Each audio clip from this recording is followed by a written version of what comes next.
So hello everyone and good evening सभी को। उम्मीद करता हूँ मेरी वॉइस प्रॉपर आ रही हुई सभी तक। एक बार कंफर्म कर देंगे। आज का जो हम लोग का टॉपिक रहने वाला है वो डिजीजेज़ रहने वाला है, यानी कि आज हम सिर्फ बीमारियाँ ही बीमारियाँ देखेंगे। ठीक है। हाँ जी, सभी को प्रणाम। ऑडिबल अभी आई थिंक मैं ऑडिबल हूँगा, एक बार कंफर्म करना। चलो भाई, तो कंफर्म करो अभी वॉइस आ रही होगी। आज का जो हम लोग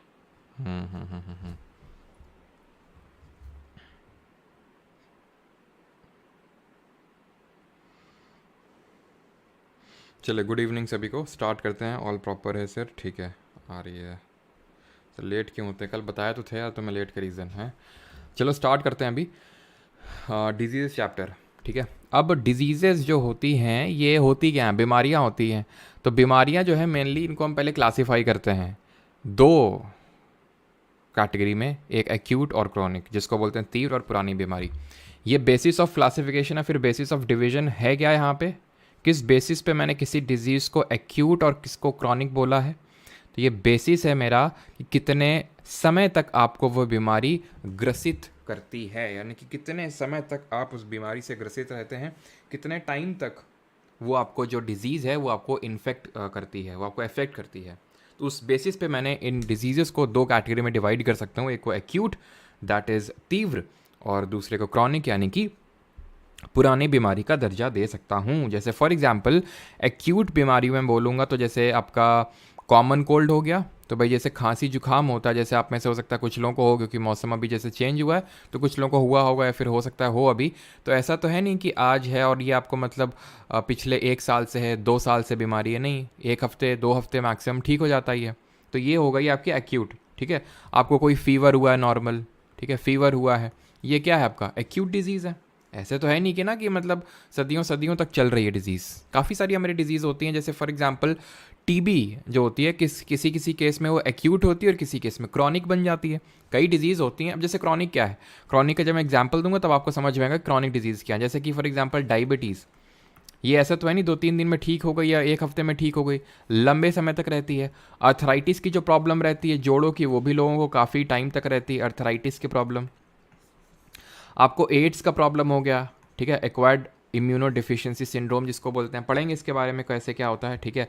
और आपका जैसे टीबी मैंने बताया, तो टीबी कभी किसी किसी केस में एक्यूट होता है और किसी किसी केस में वो क्रॉनिक भी हो जाता है। ठीक है।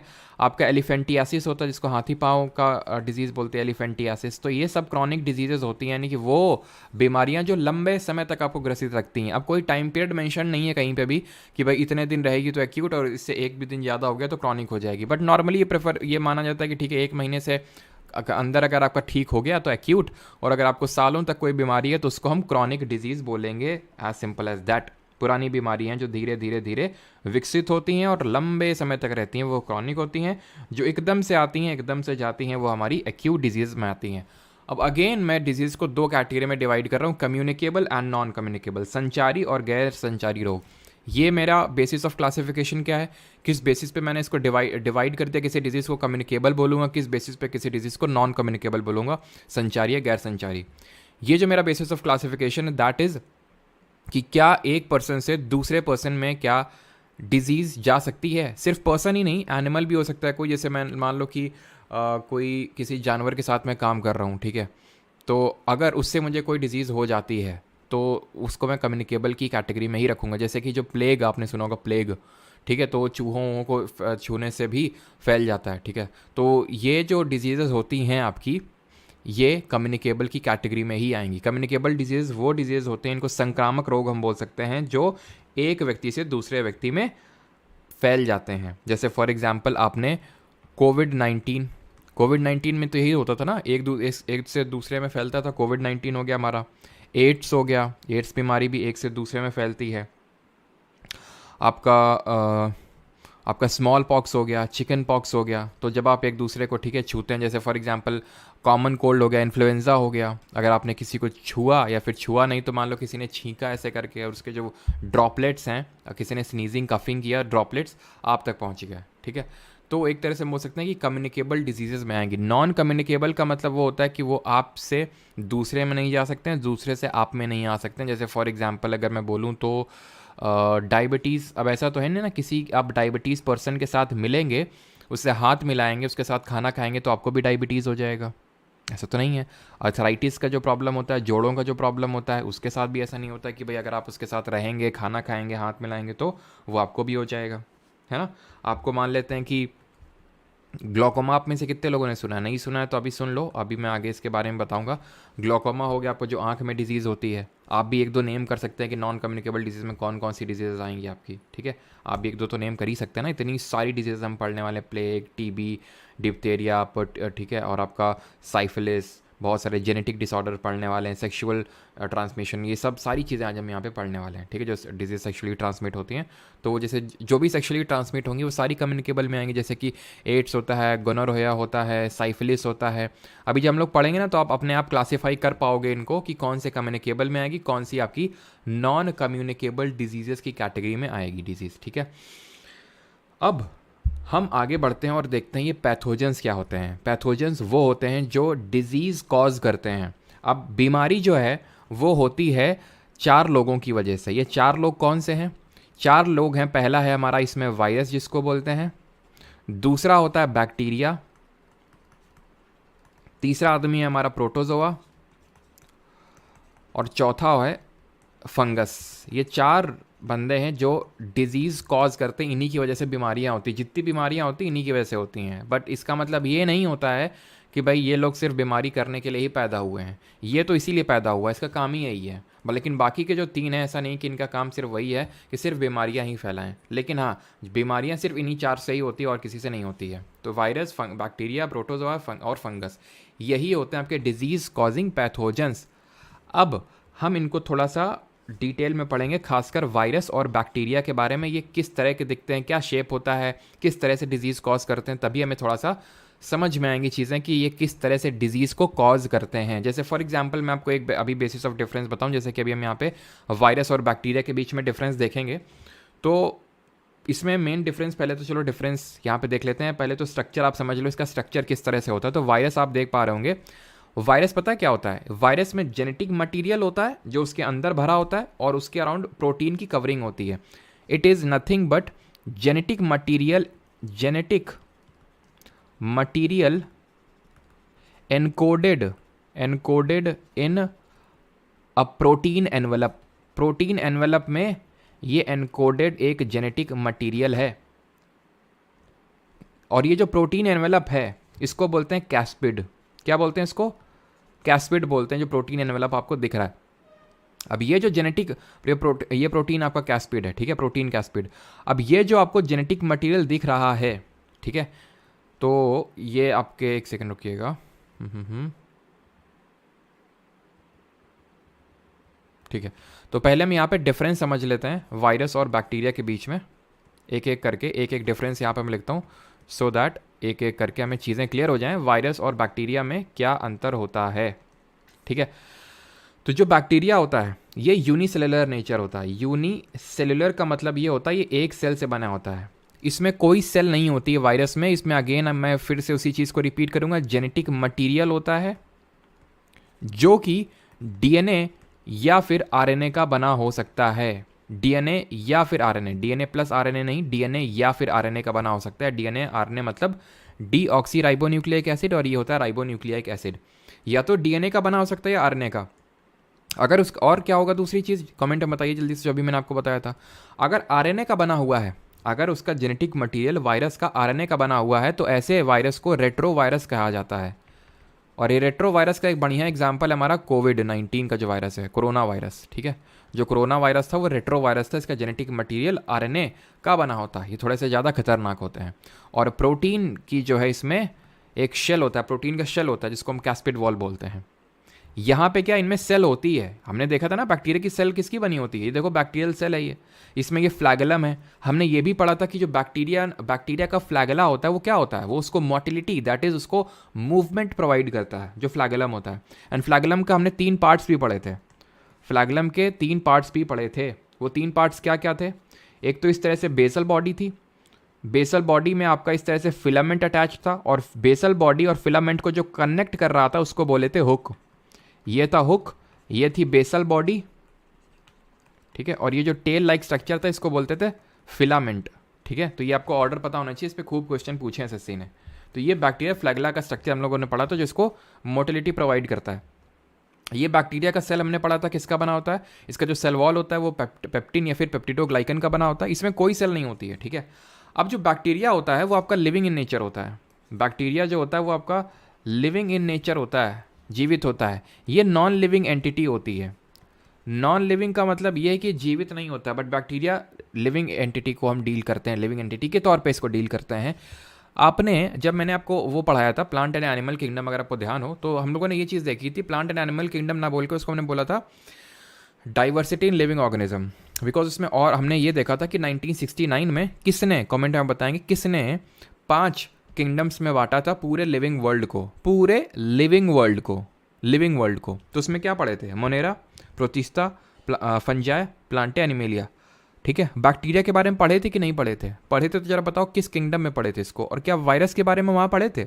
नहीं पढ़े थे, क्योंकि ये नॉन लिविंग होता है, लिविंग होता ही नहीं है, ठीक है। और बैक्टीरिया को जरा बताइए किस किस पर्टिकुलर किंगडम में पढ़े थे? यूनिसेलुलर, याद आ रहा है कुछ? सबसे पहले हमने क्लासीफाई किया था कि भाई यूनिसेलुलर कौन है, इस तरह से हमने क्लासीफाई किया था। तो ये था आपका मोनेरा में, मोनेरा जगत में आता है आपका, यूनिसेलुलर होता है ना, ये नॉन लिविंग होता है आपका, जेनेटिक मटेरियल होता है और उसमें प्रोटीन की कवरिंग होती है। इतनी चीज़ यहाँ तक आई हो सभी को क्लियर होगी। अब इनके अगर हम बात करें, जैसे कि ये जो है खुद से डिवाइड कर लेता है, डिवाइड्स ऑन इट्स ओन, क्योंकि लिविंग है, लेकिन इसको चाहिए it needs a host cell, इसको होस्ट सेल चाहिए। होस्ट सेल का मतलब क्या है? इसको एक घर चाहिए। घर चाहिए का मतलब क्या है? जैसे फॉर एग्जांपल ये कोरोना वायरस है, वायरस मान लो टेबल में था ये, ठीक है, टेबल में पड़ा हुआ, ऐसे पड़ा हुआ अकेले, ठीक है, हम अकेले। जैसे ही ये बॉडी के अंदर आएगा, चाहे मेरी बॉडी, आपकी बॉडी, एनिमल की बॉडी, मतलब जानवरों की बॉडी में जाएगा, तो ये जाके, अब जैसे कोरोना वायरस था, क्या कर रहा था, ये बॉडी में अंदर जा रहा था, लंग्स में चिपक रहा था, टारगेट मार रहा था लंग्स को, और वहीं पे रेप्लिकेट हो रहा था। रेप्लिकेट का मतलब मल्टीप्लाई हो रहा था, बहुत भयंकर तरीके से रेप्लिकेट हो रहा था, अनकंट्रोलेबल तरीके से रेप्लिकेट हो रहा था, क्योंकि उसने लंग की जो हमारी सेल्स थी उनको होस्ट सेल बना लिया। वो कोई भी वायरस, उसको होस्ट सेल बनाना ही है किसी को, जब तक बाहर है तो मरा इंसान है, हमें तो कुछ पता ही नहीं है, ठीक है। जैसे ही किसी के अंदर आया, ले पागलों की तरह एकदम जीवित हो जाता है, जैसे नहीं मुर्दा उठ खड़ा हुआ, तो वैसा टाइप है वायरस के साथ। जैसे होस्ट सेल इसको मिली तो ऐसा ही है कि मुर्दा उठ खड़ा हुआ, ये रेप्लिकेट होना स्टार्ट कर देता है, लेकिन अपने आप से नहीं किया इसने, उसको होस्ट सेल की नीड थी। ये जो है अब खुद से डिवाइड, खुद से रेप्लिकेट करता है। यहाँ तक किसी कोई डाउट तो नहीं? एक बार कमेंट्स में चेक कर लेता हूँ। बिल्कुल, आरती ठाकुर ने बिल्कुल सही बताया, पैरासाइट की तरह वर्क करता है। तो जो हमारा ये होता है वायरस, ये आप इसको पैरासाइट बोल सकते हैं, ठीक है, पैरासाइट। ये भाई साहब बैक्टीरिया भी पैरासाइट की तरह बिहेव करते हैं, लेकिन ये सैप्रोफाइट भी की तरह भी बिहेव करते हैं, सैप्रोफाइट। पैरासाइट वो होता है जिसको एक होस्ट चाहिए, होस्ट चाहिए कि भाई किसी, जैसे नहीं उनको बोलते हैं परजीवी, पैरासाइट का मतलब परजीवी, कि दूसरों पे आश्रित हैं जीने के लिए, उनको बोलते हैं परजीवी, पैरासाइट, ठीक है। सैप्रोफाइट वो होते हैं, मैंने आपको बताया था, जो सड़ रही हुई चीज़ों में अपना खाना ढूंढते हैं। सैप्रोफाइट्स डेड और डिकेइंग मैटर में अपना खाना ढूंढते हैं, दैट आर बैक्टीरिया, मतलब दैट आर सैप्रोफाइट, जो कि हमारे बैक्टीरिया होते हैं, ठीक है। क्लियर इतनी चीज़? अब इनके थोड़े से स्ट्रक्चर को समझते हैं हम। जो वायरस होता है ये हमें कुछ इन शेप्स में मिलता है, एडिनो, ये आपका पॉलीहेड्रल, स्फेरिकल, हेलिकल, कॉम्प्लेक्स, ठीक है। तो ये हमारे डिफरेंट स्ट्रक्चर्स देखने को मिलते हैं वायरस के। उतना इंपॉर्टेंट नहीं है जितना कि बैक्टीरिया के स्ट्रक्चर्स इंपॉर्टेंट। इस पर क्वेश्चन आ चुका है सीजीएल 2022 में कि कौन सा इसमें से 3 तरह का होता है, 3 शेप का होता है, तो कौन सा शेप नहीं होता, इस तरह से क्वेश्चन पूछा तो स्फेरिकल होता है, गोल गोल, रॉड लाइक होता है, और इनको अलग से नाम दिए गए हैं। जैसे कि जो स्फेरिकल होता है इसको नाम दिया गया है क्या, कोकस। हम पढ़ेंगे कि जो मुहासे होते हैं, ये एक्ने होते हैं, वो स्टेफिलोकोकस एक बैक्टीरिया होता है, तो वो इसी स्फेरिकल शेप का होता है, कोकस इसको बोलते हैं। रॉड लाइक जो होता है उसको बोलते हैं बैसिलस, ठीक है, इसको बोलते हैं बैसिलस। और जो स्पाइरल शेप का होता है उसको बोलते हैं स्पाइरिलियम, स्पाइरिलियम। ये चीज़ ध्यान रखना, ठीक है, कि बैसिलस किस शेप के होते हैं, जो रॉड लाइक बैक्टीरिया होते हैं, ठीक है। अब इनके अगर साइज़ की बात करें, जैसे साइज़ की थोड़ा सा इनको कंपेयर कर लेते हैं, साइज़ को कंपेयर करें अगर यहाँ पे, तो डायामीटर को सबसे पहले कंपेयर कर लेते हैं। तो डायामीटर जो वायरस का होता है वो 20 से लेके 200 नैनोमीटर, 1 नैनोमीटर में कितना मीटर होता है, कोई बताना चाहेगा?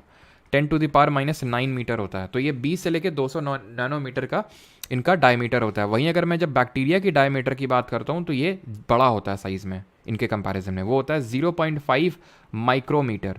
अब ये बड़ा इस सेंस में है क्योंकि 1 माइक्रोमीटर का मतलब होता है 10⁻⁻6 मीटर। ठीक है, तो ऑब्वियस सी बात है 10⁻⁻6 बड़ा नंबर है एज कम्पेयर टू 10⁻⁹, है ना। और अगर इनकी लेंथ की बात करें, यहाँ पे आपको सिर्फ बैक्टीरिया की लेंथ याद रखनी है, एंड दैट इज़ रफली 2 माइक्रोमीटर की इसकी लेंथ होती है बैक्टीरिया की। क्लियर इतनी चीज़? यहाँ तक आई होप सभी को क्लियर होगा, कोई किसी को कुछ डाउट नहीं होगा। शेप पढ़ लिया, साइज़ पढ़ लिया, किस तरह से क्या होता है। और ये आपका ये इसमें सिंगल सेल्ड होता है बैक्टीरिया, और इसमें कोई सेल ही नहीं होती है वायरस में, बिकॉज ये एक नॉन लिविंग एंटिटी के तौर पे बिहेव करता है। तो ये बेसिक डिफरेंसेस थे।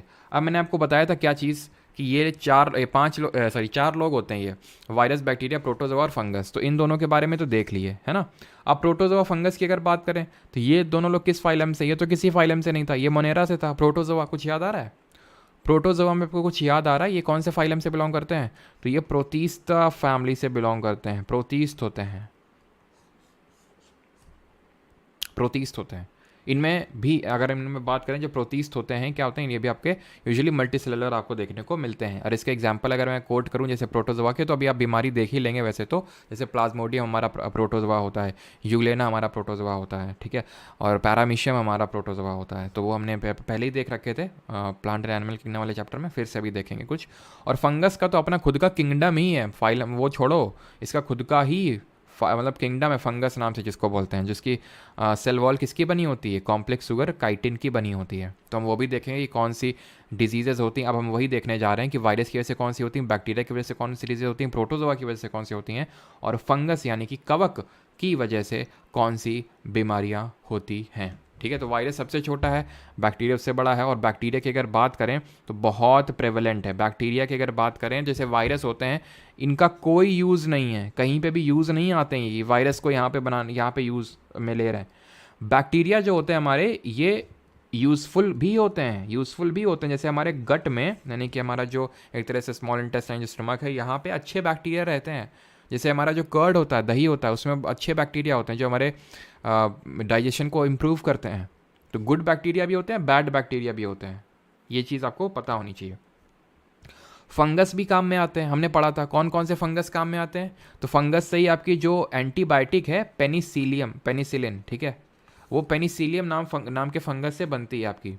ठीक है, फंगस को ही हम यूज़ करते हैं और कहाँ पे, फंगस को अगर आपको याद आ रहा हो तो हम इसको और कहाँ पे यूज़ करते हैं फंगस को, हमारा जो मशरूम होता है वो फंगस का ही एक प्रकार होता है। तो मशरूम जो होता है इसको हम खाते हैं, तो वो फंगस ही एक तरह से, वायरस का कोई यूज़ केस नहीं है।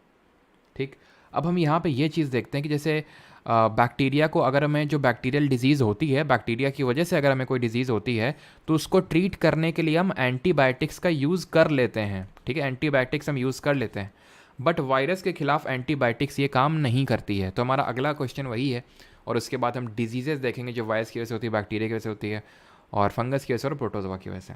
ठीक है, फिर उसके बाद हम देखेंगे कौन सी डिजीज सेक्सुअली ट्रांसमिट होती है, कौन सी आपकी जेनेटिक डिसऑर्डर्स होते हैं। तो why antibiotics doesn't work against the viral diseases.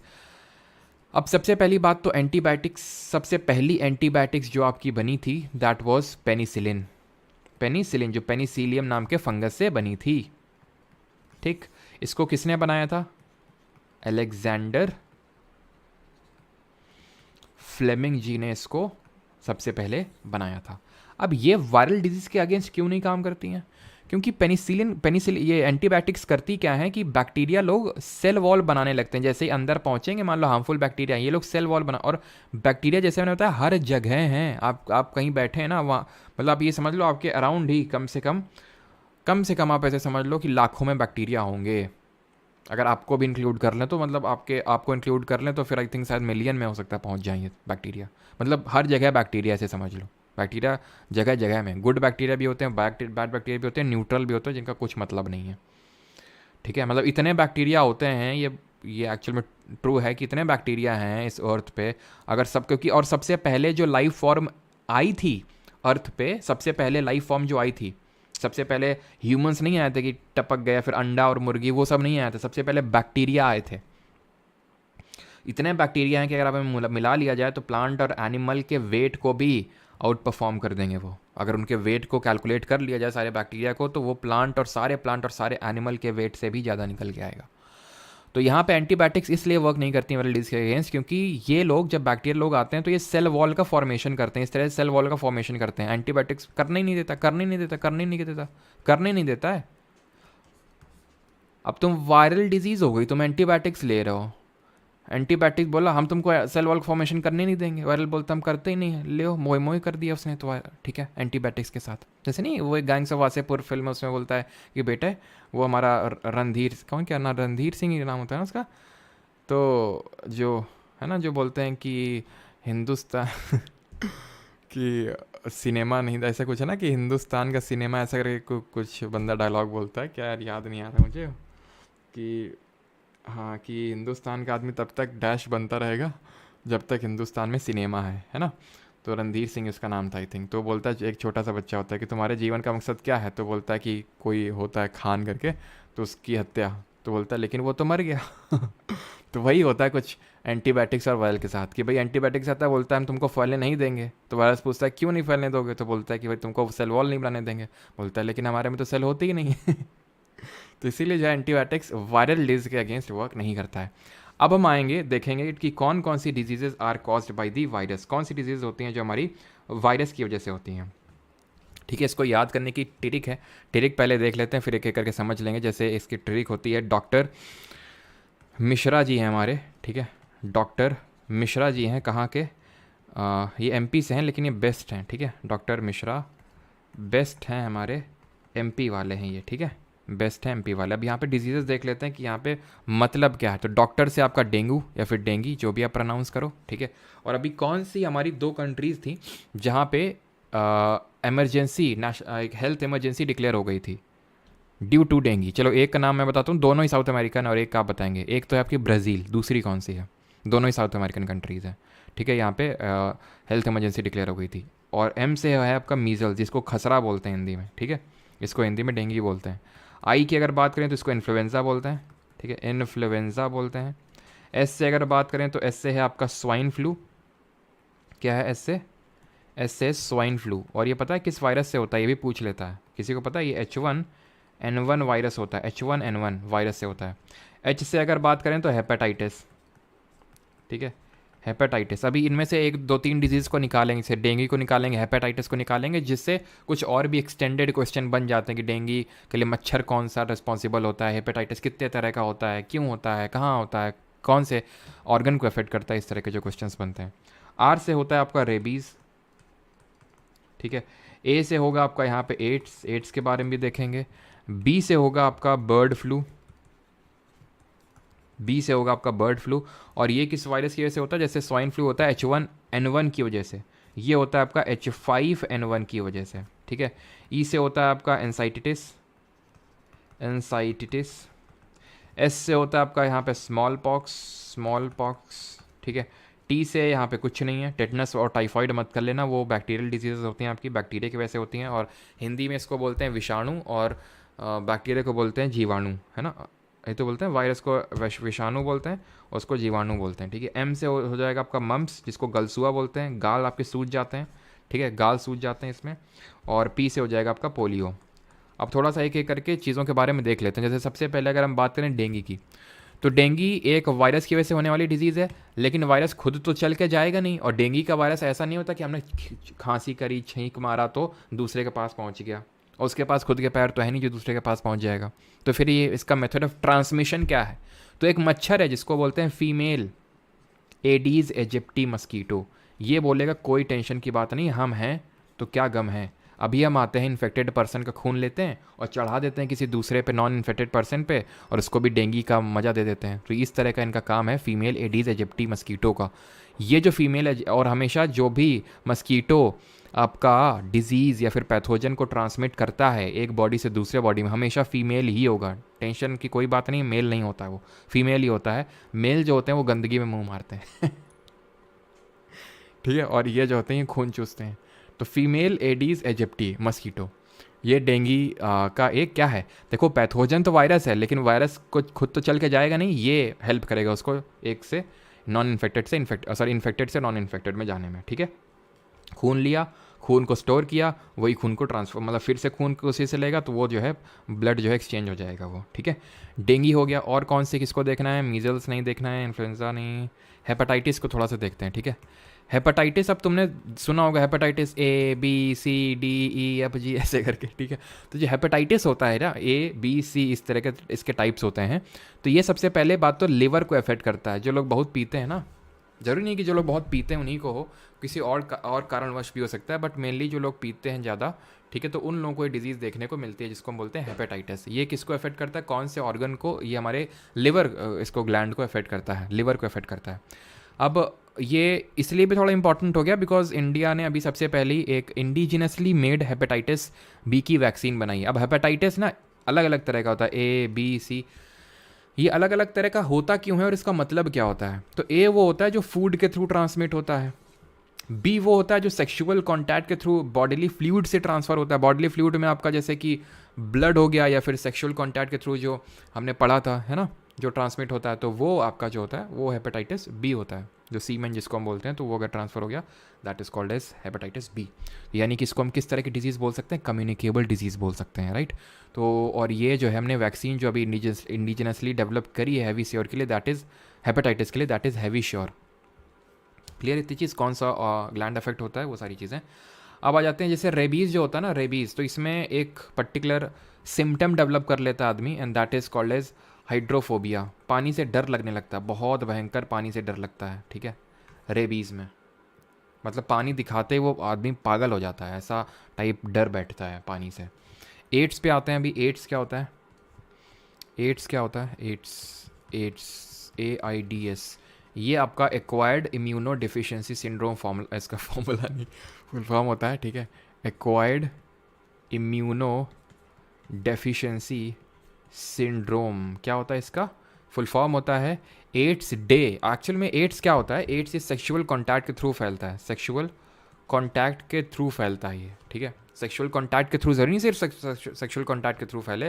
जैसे मान लो ब्लड ट्रांसफ्यूजन से भी फैल सकता है। मान लो कि इन्फेक्टेड कोई एड्स इन्फेक्टेड पर्सन है, उसका एक कुछ ब्लड निकाला गया है, फिर सिरेंज यूज़ किया गया, वही सिरेंज आपके यूज़ कर दिया जाए तो आप एड्स इफेक्ट हो सकते हैं।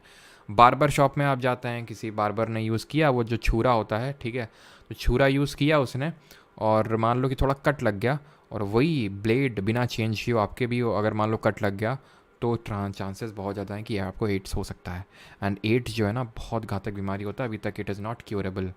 मतलब कि इसको प्रिवेंट किया जा सकता है कुछ टाइम के लिए, but it is not yet curable completely. अभी तक इस तरह का कुछ डेवलप नहीं हुआ है कि एड्स को पूरी तरह से ख़त्म किया जा सके जड़ से।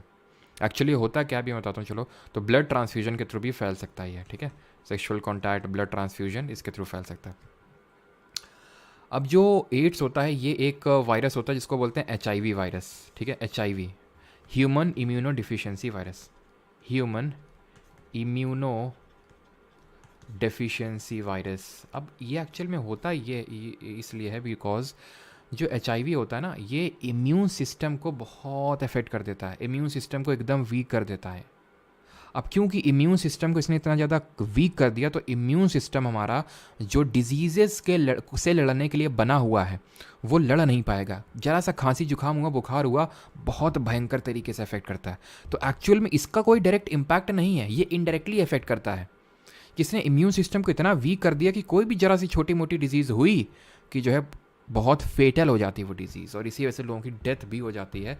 मतलब थोड़ा अब क्योर करते रहते हो बट कुछ टाइम में डेथ हो जाती है इससे, ठीक है। तो पूरी तरह भी मतलब क्योरेबल नहीं है डिजीज़ अनफॉर्चुनेटली।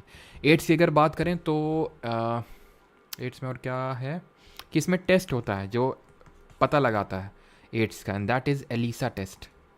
एलिसा टेस्ट होता है जिसका पता लगाता है कि किसी को एड्स है या फिर नहीं है। और ये जो एलिसा टेस्ट है अगर इसमें पॉजिटिव आता है तो दैट मीन्स कि है, और नहीं तो, और इसका फुल फॉर्म अगर पूछ ले और नेगेटिव आता है तो उसका मतलब ये होता है कि HIV मतलब एड्स नहीं है। इसका फुल फॉर्म होता है एंजाइम लिंक्ड इम्यूनोसॉर्बेंट एस्से, एंजाइम लिंक्ड इम्यूनोसॉर्बेंट एस्से इसका फुल फॉर्म होता है। फुल फॉर्म इतना ज़्यादा ऐसा कुछ बहुत ज़्यादा इंपॉर्टेंट नहीं है। 1 दिसंबर को हम सेलिब्रेट करते हैं एज एड्स डे।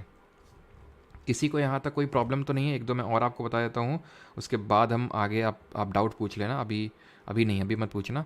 अभी एक दो और देख लेते हैं। एड्स हो गया, बर्ड फ्लू नहीं देखना है, स्मॉल पॉक्स, मम्स, मम्स और पोलियो थोड़ा सा देख लेते हैं।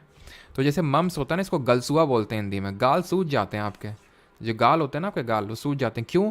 क्योंकि ये अफेक्ट करता है सेलिवरी ग्लैंड्स को। वही सेलिवरी ग्लैंड्स जो हमारे सेलिवरी एमाइलेस को निकालते हैं, जो हमारे कॉम्प्लेक्स कार्बोहाइड्रेट को सिंपल में ब्रेक करता है, उन्हीं को अफेक्ट करता है ये। और एक क्या था, पोलियो। पोलियो जो होता है हमारा, ये अफेक्ट करता है नर्वस सिस्टम को।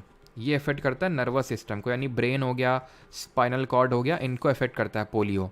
पोलियो कौन से वायरस की वजह से होता है? ये होता है आपका पोलियो माइलिटिस करके वायरस होता है, इसकी वजह से डिजीज़ होती है। अब होता क्या है ना, पोलियो इंडिया से इरेडिकेट हो चुका है। पोलियो इंडिया से टोटली इरेडिकेट हो चुका है 2023 यानी पिछले साल ही जनवरी में घोषित किया गया था पोलियो मुक्त भारत इंडिया को। इरेडिकेट हो चुका है ये, क्योंकि पिछले कई सालों से यहाँ पे पोलियो का केस देखने को नहीं मिला है। लेकिन पूरे वर्ल्ड से भी एलिमिनेट नहीं हुआ है, अभी भी प्रेवलेंट है, लेकिन काफ़ी हद तक ड्रास्टिकली डिक्रीज हो चुका है ये। ठीक है, नर्वस सिस्टम में होने का होता है, जैसे कि आपने देखा होगा कि भाई पहले तो आपने देखा ही होगा यार किसी न किसी को, ठीक है, अभी भी हैं लोग काफ़ी, जैसे मान लो थोड़ा सा पैरालाइज हो जाता है ना, हाथ काम नहीं करता, पैर काम नहीं करता अनफॉर्चुनेटली, तो पोलियो ड्रॉप्स नहीं मिलती थी उन लोगों को। तो पोलियो ड्रॉप्स अगर अभी मिल जाती हैं तो कोई ऐसा डिजीज़ नहीं होती है इसकी वजह से। ठीक है, तो ये चीज़ें होती हैं जो आपको पता होनी चाहिए। ठीक है, अभी किसी का कोई डाउट तो नहीं है। देन हम bacterial and then fungal and protozoa की तरफ बढ़ते हैं। पोलियो केजरीवाल को क्यों हो गया? किसने बोला भाई पोलियो केजरीवाल को हो गया?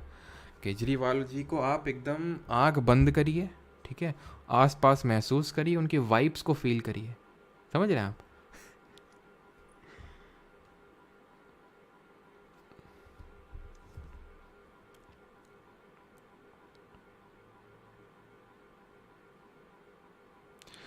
सर पोलियो वैक्सीन, पोलियो, अच्छा ठीक है, लिखवाता हूँ। पोलियो वैक्सीन किसने डिस्कवर किया था? तो पोलियो की जो वैक्सीन है ना,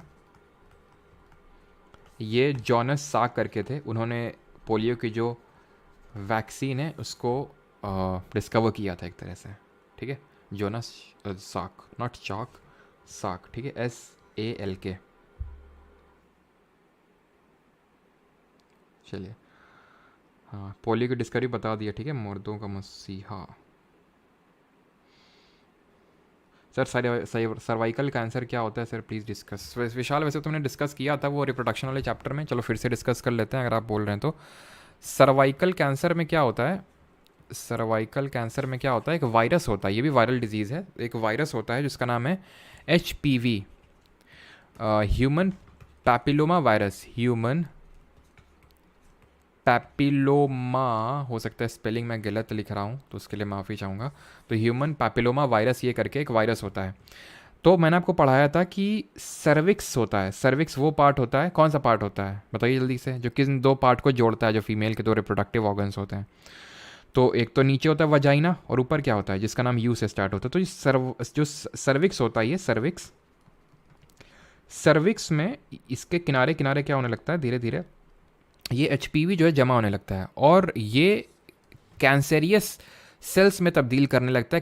कैंसर में ये होता है कि जो सेल डिवीजन है बहुत ही रैपिडली होता है, अनकंट्रोल्ड तरह से सेल डिवीजन होता है।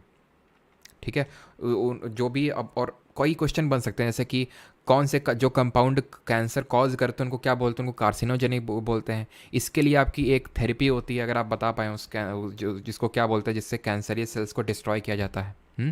तो ये जो कैंसरियस सेल्स हैं, तो ये डेवलप होने लगती हैं सर्विक्स में। इसको सर्वाइकल कैंसर बोलते हैं, जिसका ढोंग का मतलब नाटक किया था किसने? ढोंग किया था ये पूनम पांडे ने, कि हमारी सर्वाइकल कैंसर से डेथ हो गई है। और इसलिए ढोंग किया था बिकॉज अंतरिम बजट में मेंशन भी किया गया था सर्वाइकल कैंसर के रिगार्डिंग, अगर आपने पढ़ा हो तो। जो मैंने क्लास लिया था तो उसमें मैंने आपको बताया था कि किस तरह से सर्वाइकल कैंसर को लेके टारगेट बनाया है गवर्नमेंट ने। और जब अभी फुल बजट आएगा चुनाव के बाद तो वो भी हम डिस्कस करेंगे। बिल्कुल सही, कीमोथेरेपी होती है, पारुल शेखावत कीमोथेरेपी बोलते हैं उसको। ठीक है, आई होप यहाँ तक सभी को चीज़ें क्लियर होंगी। और किसी कोई डाउट? सर्वाइकल कैंसर भी हो गया, और किसी कुछ डाउट तो नहीं है? यूटेरस होता है, बिल्कुल सही, यूटेरस, जहाँ पे आपका क्या होता है, बेबी यानी कि जो फीटस होता है वो आपका यहीं पे बड़ा होता है ना। और जो फैलोपियन ट्यूब होता है वहाँ पे फर्टिलाइजेशन होता है। हम्म हम्म हम्म हम्म हम्म। आगे बढ़ें अभी, चलो।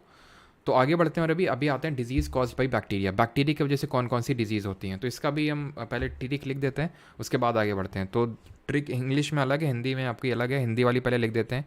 तो हिंदी वाली कुछ इस तरह से है कि पंडित जी जो है हमारे, उनका पंडित का जो टीका है, ठीक है, टीका है वो कैसा है, वो न्यू न्यू है। पंडित का टीका जो है वो न्यू है।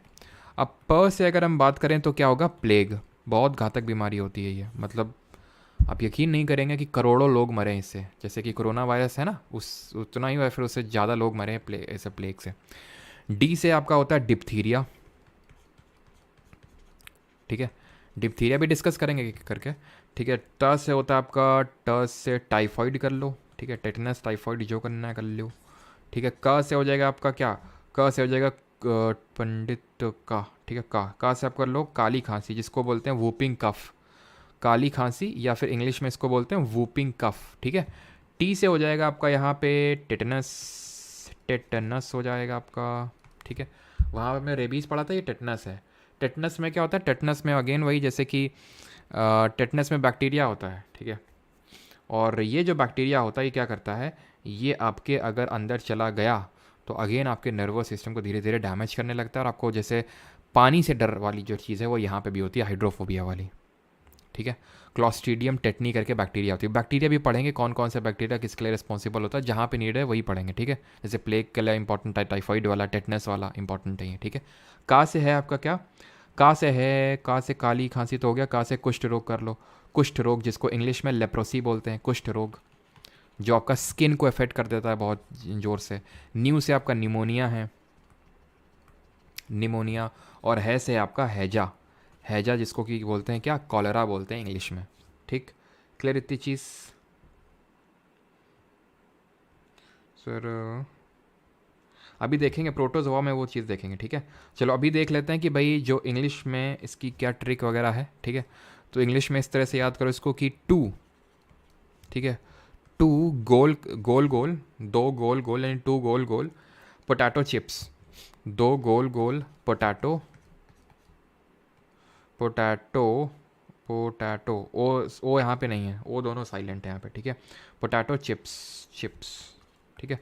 तो टी से यहाँ पे हो जाएगा आपका टेटनस कर लो, ठीक है। नोट्स में तो आपको सारी चीज़ें मिल ही जाएंगी, बस समझना मेन इंपॉर्टेंट चीज़ है, ठीक है। वूपिंग कफ याद याद भी हो जाएगा, अभी काफ़ी सारे याद हो जाएंगे। अभी ट्रिक से याद करने की कोशिश मत करना इसको, क्योंकि अभी हम क्वेश्चंस करेंगे तो काफ़ी सारे आपको याद हो जाएंगे क्वेश्चन से ही। उसके बाद जो बच जाएँ तो फिर ट्रिक से देख लेना उसको, है ना। अभी तो समझने का बस कोशिश करो आप। गुनर होया, ठीक है, गुनर होया। एल से हो जाएगा आपका लेप्रेसी। ये जब से गर्मी आई है धीरे से सारे रेप्टाइल्स बाहर निकल आई है ना। तुम्हारे यहाँ भी ऐसा ही होगा, रेप्टाइल, किन रेप्टाइल की बात कर रहा हूँ आप समझ गए होंगे, हाँ। पी से अगर बात करें तो पी से हो जाएगा आपका निमोनिया, टी से हो जाएगा टाइफॉइड, ए से हो जाएगा एंथ्रैक्स, एंथ्रैक्स, और टी बच गया ये, टी से टाइफॉइड हो गया, टेटनस हो गया। अब क्या बचा, टाइफॉइड हो गया, टेटनस हो गया, तो इस टी को छोड़ दो फिर। सी एच से हो जाएगा आपका कॉलेरा, और पी से हो जाएगा प्लेग, और एस से हो जाएगा साइफिलिस।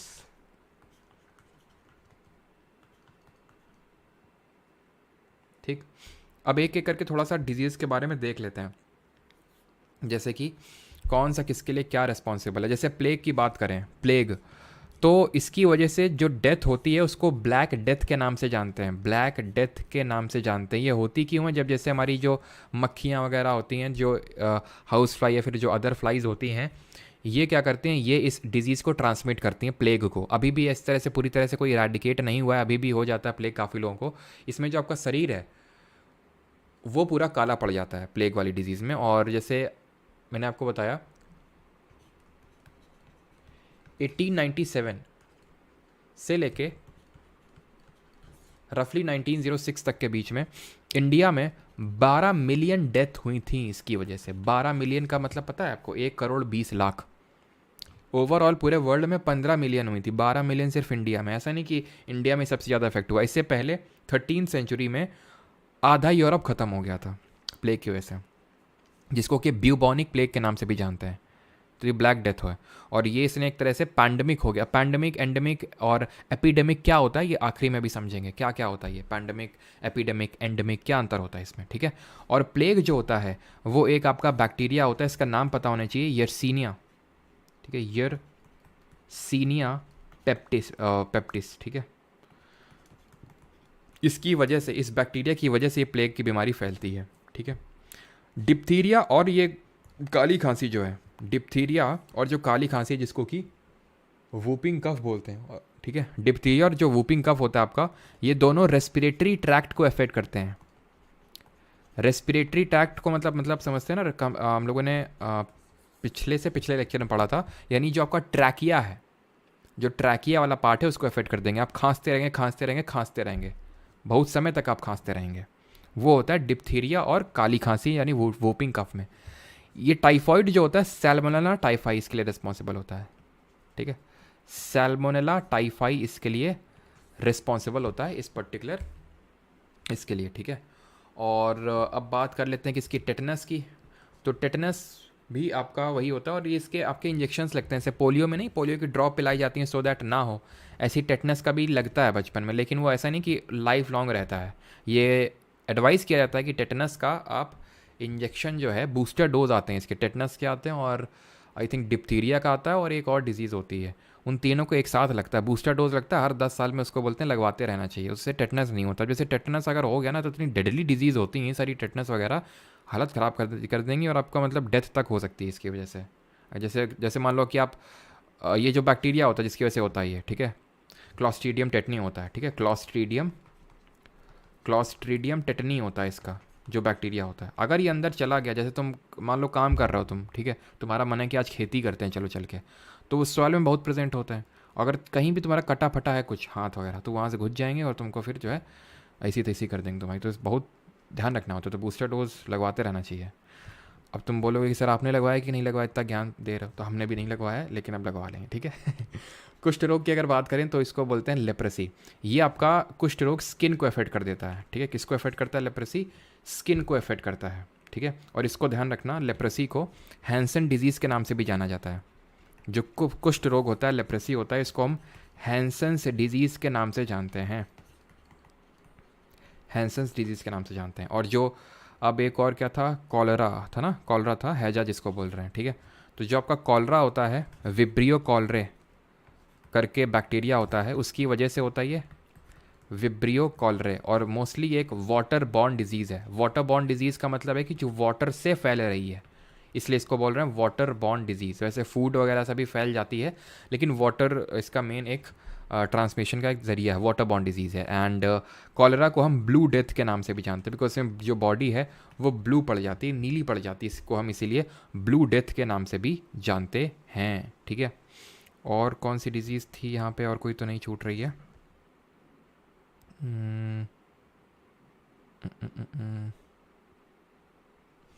वूपिंग कफ हो गया, गोनोरहोया जो होता है ना, गोनोरहोया जो आपके रिप्रोडक्टिव ट्रैक्ट होता है, जो आपके रिप्रोडक्टिव पार्ट्स होते हैं, है ना, जो प्रजनन अंग होते हैं आपके, उनमें डिजीज़ होती है, यानी सेक्सुअली ट्रांसमिट होती है डिजीज़ आपकी, ठीक है, क्लियर। और विब्रियो कॉलरे हो गया ये, और कुछ क्लॉस्ट्रीडियम टेटनी भी हो गया, प्लेग वाला भी हो गया, और आपका लेप्रेसी वाले में बैक्टीरिया सच पूछता नहीं है, ठीक है। माइकोबैक्टीरियम लेप्रे होता है, नाम में ये लेप्रोसी है तो इसलिए पूछेगा नहीं, वो माइकोबैक्टीरियम लेप्रे होता है, ठीक है, मैं लिख देता हूँ, बट ये पूछेगा नहीं आपसे क्योंकि नाम में ही है ना, इसलिए माइकोबैक्टीरियम लेप्रे। और कुछ यहाँ पे छूट तो नहीं रहा है। अब देखो और भी कुछ डिजीज़ होती हैं, जैसे वाइटामिन की वजह से जो डिजीज़ होती हैं वो आज के लेक्चर में नहीं पढ़ेंगे, वो जो हमारा अगला लेक्चर होगा, दैट इज़ जो मंडे को लेक्चर होगा, बिकॉज कल तो हम लोग करने वाले हैं क्या, कल हम लोग करेंट अफेयर्स करने वाले हैं, तो उस वाले लेक्चर में देखेंगे, ठीक है। एंड और कुछ, चलो ठीक सर। एंथ्रैक्स ओके, एंथ्रैक्स की अगर बात करें तो एंथ्रैक्स जो है ना, ए से एंथ्रैक्स और ए से एनिमल, ध्यान रखना, ठीक है। ये आपका एनिमल्स से यूजुअली ट्रांसफ़र होता है, कि ये कॉमनली एनिमल को अफेक्ट करता है और एनिमल से ही ट्रांसफ़र होता है ये, तो ध्यान रखना, ए से एंथ्रैक्स और ए से एनिमल, तो एनिमल्स को मेनली अफेक्ट करता है। और बैसिलस एंथ्रासिस करके इसका एक बैक्टीरिया होता है, वो जो है इसको वो करता है, मतलब वो रिस्पॉन्सिबल होता है, ठीक है, इसके लिए। ऑलराइट, मतलब ह्यूमंस में भी फैल सकता है, ऐसा नहीं कि सिर्फ एनिमल्स में, लेकिन एनिमल्स में मेनली होता है और एनिमल्स से ही ह्यूमंस में आता है एंथ्रैक्स जो डिजीज़ होती है। बाकी तो आई थिंक यार सारा कुछ पढ़ चुके हैं। अभी आते हैं diseases caused by protozoa. Protozoa की वजह से कौन डिजीज़ होती है? 3 प्राइमरली आपको याद रखनी है। एक पहली तो है हमारी मलेरिया, ये आपका प्रोटोजोआ की वजह से होता है। पहले समझ लेते हैं मलेरिया कौन से प्रोटोजोआ कैसे क्या होता है। तो मलेरिया जो आपका प्रोटोजोआ रिस्पॉन्सिबल होता है उसका नाम है प्लाज्मोडियम, प्लाज्मोडियम वायरस। और इसमें ज़रा बताइए कौन सा form of method of A sexual reproduction होता है, जो हम पढ़ चुके हैं। तो प्लाज्मोडियम की वजह से होता है और इसको ट्रांसमिट करता है मच्छर। मच्छर जैसे डेंगू मच्छर की वजह से, मतलब होता तो वायरस की वजह से है, लेकिन उसको ट्रांसमिट कौन करवाता है? मच्छर करवाता है, फीमेल एडीज एजिप्टी। वैसे मलेरिया को करवाता है फीमेल एनोफलीज, फीमेल ही करवाएगा, मैंने आपको बताया था। इन्फेक्टेड पर्सन को बाइट करेगा और फिर अनइन्फेक्टेड पर्सन को के पास ले जाएगा इसको, फीमेल एनोफलीज मस्कीटो, ठीक है। मलेरिया की अगर बात करें तो मलेरिया डे हम कब सेलिब्रेट करते हैं? जैसे 8th डे 1 दिसंबर, तो मलेरिया डे 25 अप्रैल को सेलिब्रेट किया जाता है। एंड मलेरिया से अगर हम ट्रीट करने की बात करें तो एक सिंचोना करके पेड़ होता है, सिंचोना, उसकी छाल जो होती है, इसकी जो बार्क होती है, इससे हम दवा बनाते हैं Q9 करके, जिसका यूज़ कोविड के टाइम पे भी किया गया था, है ना, अगर आपने सुना हो तो वो सिंचोना से बनती है और मलेरिया को ट्रीट करने के लिए इसको हम यूज़ करते हैं, ठीक है। देन अगला हमारा है जिसको हम जानते हैं किस नाम से? काला आज़ार, ठीक है। चलो पहले देख लेते हैं हम स्लीपिंग सिकनेस देख लेते हैं, ठीक है, उसके बाद काला आज़ार देखते हैं। स्लीपिंग सिकनेस, स्लीपिंग सिकनेस होती है एक, और इसमें कौन सा method of A sexual reproduction होगा प्लाज्मोडियम में? मल्टीपल फिजन, है ना, हमने ने पढ़ा था, इसमें होता है आपका मल्टीपल फिजन, ठीक है, ये होता है आपका स्लीपिंग सिकनेस। स्लीपिंग सिकनेस की अगर हम बात करें, और एक होता है आपका काला आज़ार, दोनों को एक साथ डिस्कस करते हैं, ठीक है। काला आज़ार, स्लीपिंग सिकनेस में भी दोनों ही फेटल डिजीज़ होती हैं। स्लीपिंग सिकनेस को इसलिए स्लीपिंग सिकनेस बोलते हैं बिकॉज ये जब हो जाती है तो इसमें नींद ढंग से नहीं आती है, ठीक है। स्लीपिंग सिकनेस में स्लीपिंग पैटर्न एकदम डिस्टर्ब हो जाता है।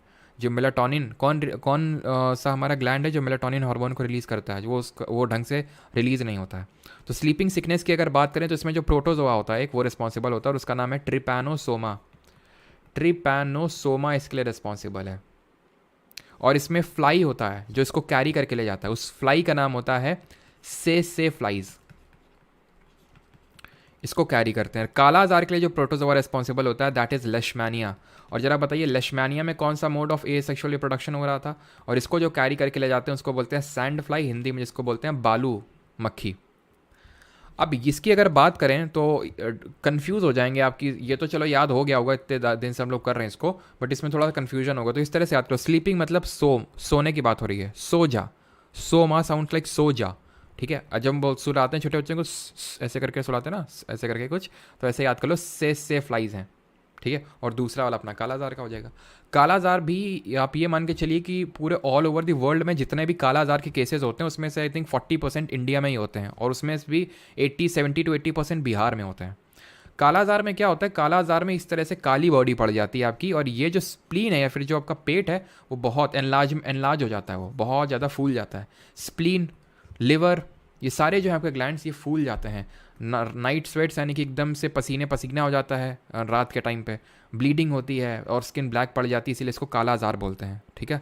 हाँ, सो जा मुन्ना सो जा, ठीक है। तो इस तरह से ये डिजीज़ होती है काला आजार में, एक लेशमानिया की वजह से होती है। लेशमानिया में हमने पढ़ा था बाइनरी फिजन ही होता है जो आपका अमीबा में होता है, बट अमीबा और लेशमानिया के बाइनरी फिजन में ये अंतर होता है कि अमीबा का किसी भी एंगल में भी हो जाता है, लेशमानिया का क्योंकि इस तरह का स्ट्रक्चर होता है तो एक पर्टिकुलर सिमेट्री के अलॉन्ग ही बाइनरी फिजन होता है इसमें, ठीक है। अंतर बस इतना सा है, तो बाइनरी फिजन ही इसमें से होता है। और तो यार प्रोटोजोआ में और कुछ आपको याद करना नहीं है, एक तो मलेरिया याद रखना है और आपको एक काला आजार और स्लीपिंग सिकनेस वाली, बस 3 ही याद रखने हैं, ठीक है। अभी आ जाते हैं अपना आखिरी, and that is diseases caused by fungus, यानी जो कवक की वजह से जो रोग होते हैं वो अब देख लेते हैं। तो कवक की वजह से जो टिरिक है आपकी वो है बरसा, ठीक है, BARSA बरसा। तो बी से आपका हो जाएगा बाल्डनेस, जो गंजापन होता है। तो भाई हम होता है ना वो फंगस ही तो होता है, फंगस वो लग जाती है जिसको हम डैंड्रफ बोलते हैं, तो एक तरह का फंगस ही है वो, तो क्या कर देता है वो बाल्डनेस, ठीक है, बाल्डनेस जो गंजापन होता है। ए से एंथ्रैक्स नहीं होगा, एंथ्रैक्स हमने पढ़ा था बैक्टीरिया की वजह से होता है, और वो एनिमल्स ए से एंथ्रैक्स और ए से एनिमल। और पता है टाइफॉइड, टेटनस, ट्यूबरक्लोसिस, ये जितने भी होते हैं हमारे किससे हो रहे थे? ट्यूबरक्लोसिस, टेटनस, टाइफॉइड, ये सब हो रहे थे बैक्टीरिया की वजह से। तो जिनके नाम टी से स्टार्ट हो रहे हैं यूजुअली, टेटनस, टाइफॉइड, है ना, ट्यूबरक्लोसिस, तो ये सब किससे किससे हैं आपके? और ये टीबी मैंने नहीं बताया था क्या यहाँ पे? टीबी हम लोगों ने नहीं देखा था क्या यहाँ पे? हाँ तब भी देखो यहाँ पे ये जो आपका एक टी है ना, ये टीबी वाला ही है, ठीक है।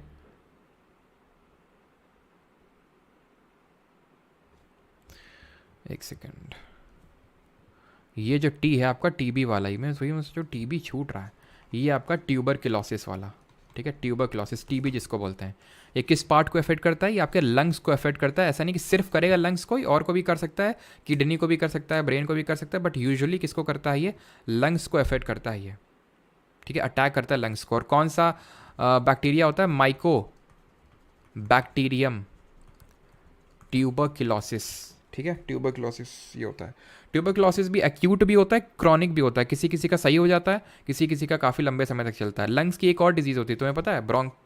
उसको बोलते हैं ब्रोंकियोटिस, आई थिंक ऐसे करके कुछ नाम है। ब्रोंकियोटिस ही अस्तिम बोलते हैं, ठीक है। ब्रोंकियोटिस, उसमें आपके ब्रोंकियोल्स हमने पढ़ा था ना इस तरह से कि हमारा पहले सांस जाती है नाक में, नाक के बाद जाती है इसमें फेरिंग्स में, देन ये होता है ट्रैकिया, है ना। ट्रैकिया के ऊपर होता है ये वॉइस बॉक्स, इसको बोलते हैं लैरिंग्स। ये ट्रैकिया डिवाइड होते हैं इस तरह से ब्रोंकस में, तो ये अफेक्ट हो जाते हैं उसमें, वो ब्रोंकियोटिस होता है। तो माइकोबैक्टीरियम ट्यूबरक्लोसिस की वजह से होता है और लंग्स को अफेक्ट करता है ये। इसको तपेदिक बोलते हैं हिंदी में, और इसको वाइट प्लेग की संज्ञा भी दी जाती है।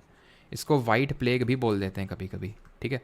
कुछ डिजीजेज हैं जैसे मैंने इंग्लिश में आपको बताया ही है, तो इसमें ट्यूबरक्लोसिस आपको देखने को मिल रहा है। आई थिंक यहाँ पे ट्यूबरक्लोसिस नहीं है, तो देख लीजिएगा इसको हिंदी वाले में। और हिंदी वाले में डिप्थेरिया है, और इंग्लिश वाले में आई थिंक डिप्थेरिया मिसिंग है, तो इसको ऐड कर लीजिएगा अपने हिसाब से, ठीक है।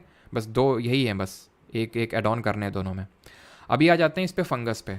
तो ये आपका ए से एंथ्रैक्स, सॉरी एंथ्रैक्स बोल रहा हूँ, एंथ्रैक्स तो उसकी वजह से। ए से आपका अस्थमा, तो जो अस्थमा है वो भी आपका फंगस की वजह से होता है। आर से क्या है? आर से रिंग वॉर्म, जो रिंग वॉर्म डिजीज़ होती है, खासकर बरसात वगैरह में ज़्यादा होती है, एकदम छल्ला सा ऐसा बन जाता है फंगस का, ठीक है। एस से आपकी स्केबीज़ बीमारी है, स्केबीज़ होती है। और ए से है आपकी ए से अस्थमा तो हो गई, और ए से आपकी हो जाएगी एथलीट्स फुट।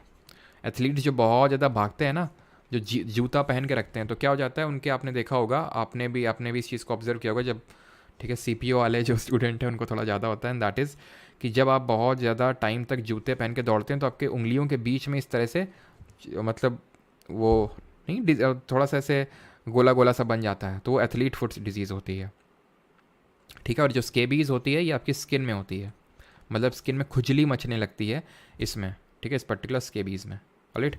तो ये हमारी थी फंगस की वजह से, कवक की वजह से हो रही थी। अब हम देखेंगे सेक्सुअली कौन कौन सी डिजीज़ ट्रांसमिट होती हैं। किसी का यहाँ तक कोई डाउट तो नहीं है? एक बार कंफर्म कर देंगे प्लीज़। स्केबीज़ में मेरे दोस्त का हुआ था, अच्छा।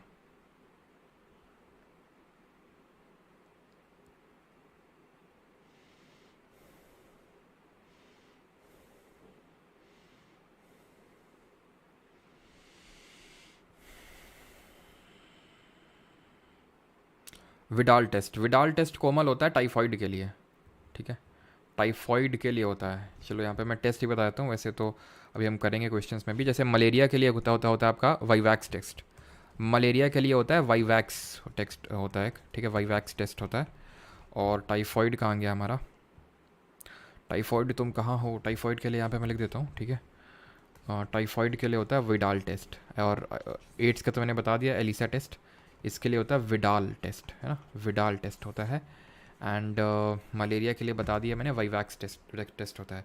और एक स्मीयर टेस्ट होता है जो अभी मैं डिस्कस कर रहा था, ये सर्वाइकल कैंसर, इसके लिए होता है स्मीयर टेस्ट होता है इसके लिए, सर्वाइकल कैंसर के लिए, ठीक है। और किसी कोई डाउट? देन अभी हम बढ़ते हैं अपने अगले टॉपिक की ओर, सेक्सुअली ट्रांसमिट कौन कौन सी डिजीज़ होती हैं। अच्छा, रिंग वॉर्म आपको है, बिल्कुल भूमिका गुप्ता, बिल्कुल सही। तो यहाँ पे टीबी कहाँ गया? टीबी, टीबी यार वही तो छूट रहा था, टीबी तभी तो वो चीज़ छूट गई।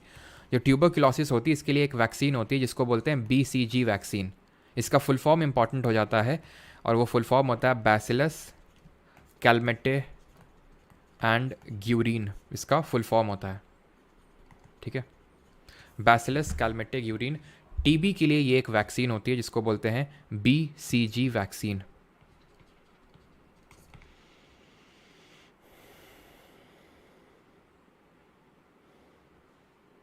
हैजा में क्या होता है? हैजा में आपका ये होता है कि एक वाटर बॉर्न डिजीज़ है आपका ये जो होता है, ठीक है। और इसमें आपकी ये समझ लो कि आपको आपका अंदर वाटर लॉस बहुत हैविली होता है, आपको लूज मोशंस होने लगते हैं, वाटर लॉस हो जाएगा आपका, ठीक है। यानी कि आपको डायरिया लाइक सिम्टम्स हो जाएंगे, डायरिया ही हो जाएगा, लाइक सिम्टम्स क्या, डायरिया हो जाता है आपको इसमें अगर ये हो गया कॉलरा आपको तो। Sir can tell me from which video should I start for SSC preparation, I am new to this channel. Sai Kishore ji कहाँ से स्टार्ट कर सकते हैं? तो या तो PYQ सीरीज से स्टार्ट कर सकते हैं, मतलब बहुत थोड़ा सा वैसा क्वेश्चन है, मैं लास्ट में यार आंसर कर दूंगा, ठीक है आपका। तो अभी आप थोड़ा सा बने रहो सो दैट थोड़ा सा जो स्मूथनेस है लेक्चर की वो ना टूटे, है ना। तो फिर मैं आपको बता दूंगा लास्ट में, बिकॉज थोड़ा सा बड़ा आंसर होगा इसका। अभी आते हैं सेक्शुअली ट्रांसमिटेड डिजीज़ पे। तो सेक्शुअली मतलब कि होता है कि जब हम लोग सेक्शुअली समझ रहे हैं आप, ठीक है, तो तब ये डिजीज़ ट्रांसफ़र होती है। तो थोड़ा ध्यान रखना होता है ना, कि जो पर्सन जिसके साथ इन्फेक्टेड ना होना चाहिए बस वो, ठीक है। तो पहले पता कर लीजिएगा, ऐसे नहीं कि आओ ना देखा ना ताओ और सीधे ओयो बुक किया, चलो खैर। तो अगर यहाँ पे बात करें सेक्शुअली ट्रांसमिट डिजीज़, या तो वायरल हो सकती हैं, या तो वायरस की वजह से हो सकती हैं, या फिर बैक्टीरिया की वजह से हो सकती है। अब वायरल की वजह से क्या कौन सी हो सकती है? हाँ ठीक है, तो वायरल की वजह से कौन कौन सी दो डिजीज़ आपको ध्यान रखनी। एक तो हमने अभी देखा था एड्स, और दूसरी होती है वार्ट्स करके एक डिजीज़ होती है, जैसे कि ये इट इज़ सिमिलर, ये HIV की वजह से होती है, ये HPV जो अभी डिस्कस कर रहे थे ना, ह्यूमन पैपिलोमा वायरस, उसी की वजह से होती है, जो सर्वाइकल कैंसर के लिए रिस्पॉन्सिबल होती है, ठीक है।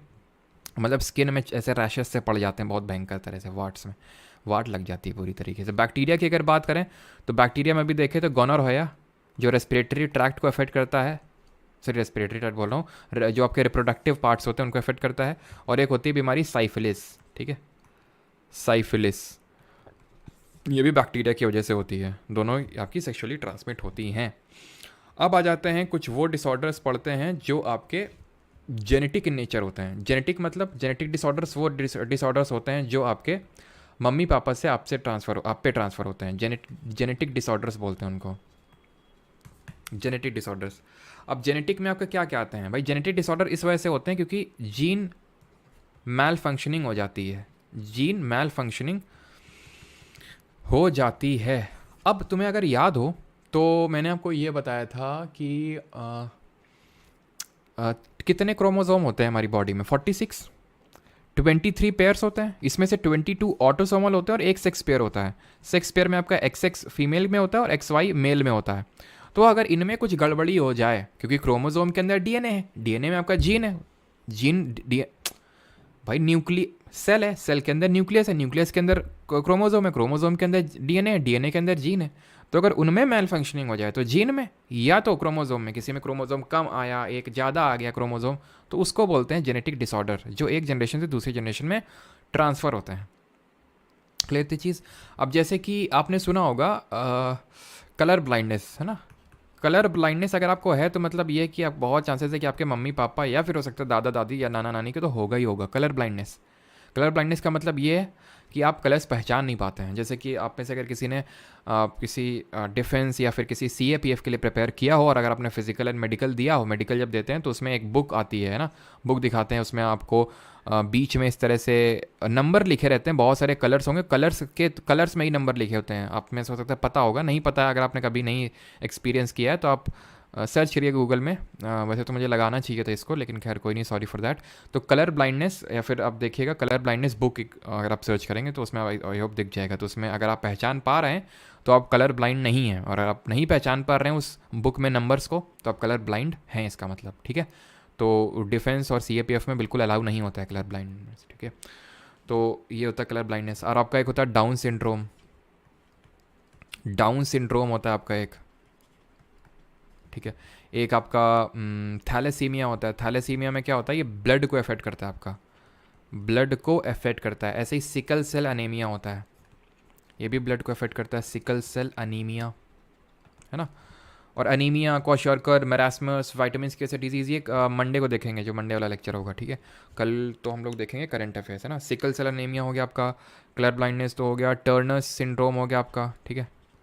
जैसे डाउन सिंड्रोम होता है वैसे टर्नर्स सिंड्रोम होता है। एक होता है आपका एल्बिनिज़म, एल्बिनिज़म होता है आपका एक। एक होता है आपका एंजल मैन, ठीक है, एंजल मैन सिंड्रोम होता है आपका, ठीक है। अब इनको भी पता है, हम क्लासीफाई कर देते हैं कि एक होते हैं आपके मेंडिलियन डिसऑर्डर्स, कि कौन कौन सा कौन इनमें से कौन मेंडिलियन डिसऑर्डर में आता है, कौन नहीं आता। तो थैलेसीमिया है, सिकल सेल अनीमिया है, और आपका जो टर्नर सिंड्रोम है, सॉरी टर्नर सिंड्रोम नहीं होगा, थैलेसीमिया, सिकल सेल, और वो कहाँ गया, कलर ब्लाइंड ऊपर है। तो ये जो तीनों हैं आपके, कौन कौन, ये जो तीनों है ना, इनको बोलते हैं मेंडिलियन डिसऑर्डर्स। मेंडिलियन डिसऑर्डर्स वो डिसऑर्डर होते हैं आपके, डिसऑर्डर वो डिसऑर्डर होते हैं जो जीन में कोई डिफेक्ट आ जाता है, जीन में डिफेक्ट की वजह से अगर बीमारी हो रही है तो उसको मेंडिलियन डिसऑर्डर के नाम से जानते हैं। क्लियर इतनी चीज़। और एक आपका होता है नीलेफेल्टर सिंड्रोम होता है, उसको बोलते हैं क्या,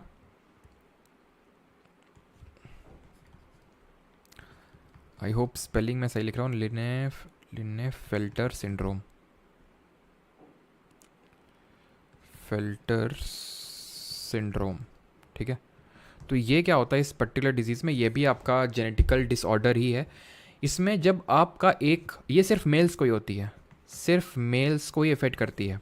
अब मेल क्या होता है, मेल वो होता है जिसमें जो सेक्सुअल क्रोमोजोम है वो XY होता है, ठीक है। जब हम पढ़ेंगे अभी जीन्स के बारे में भी पढ़ेंगे, तो उसमें इस चीज़ को पढ़ेंगे कि कब मेल बच्चा होता है, कब फीमेल बच्चा होता है, कैसे क्या होता है। तो मेल का मतलब XY क्रोमोजोम है और फीमेल का मतलब XX क्रोमोजोम। तो अगर कोई मेल बच्चा पैदा होता है विद डबल X, मतलब कि XY होना चाहिए नॉर्मल में, लेकिन एक अगर एक्स्ट्रा X क्रोमोजोम है, XXY है, तो उस केस में होता है नीलेफेल्टर्स सिंड्रोम। जिस तरह से जो टर्नर सिंड्रोम होता है ना, टर्नर सिंड्रोम, ये ओनली फीमेल्स में होता है, केवल महिलाओं में होता है ये, ठीक है, ओनली फीमेल्स। जैसे कि नीलेफेल्टर सब सिर्फ आपका मेल्स में ही होता है। क्लियर है यहाँ तक सभी को, कोई डाउट तो नहीं है। ये सारे आपके क्या हैं, जेनेटिक डिसऑर्डर्स हैं, ठीक है। और जैसे कि इसमें आपका एक एक्स ज़्यादा एक्स क्रोमोजोम होता है नीलेफेल्टर वाले में, टर्नर वाले में मिसिंग होता है एक, ध्यान रखना, इसमें 1X क्रोमोजोम इज मिसिंग। भाई फीमेल क्या होती हैं, फीमेल वो होती हैं जिनमें XX क्रोमोजोम होता है, XX होता है, यानी कि वो फीमेल जिनमें सिर्फ एक ही X क्रोमोजोम है, उनको बोलते हैं क्या, उनमें होता है टर्नर से सिंड्रोम। क्लियर इतनी चीज़। तो ये क्रोमोजोम की वजह से उसमें ये हो रहा है आपका, ठीक है। क्लियर यहाँ तक, किसी को कोई डाउट?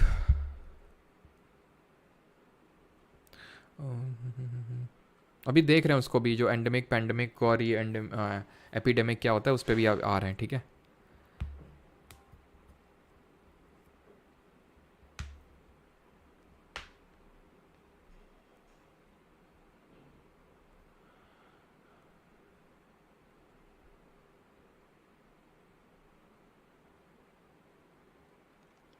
फीमेल होगी फिर, हाँ जी, जेल में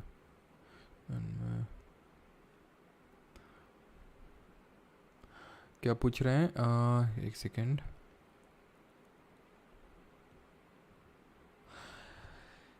एंजल मैन में क्या होता है, एंजल मैन में आपका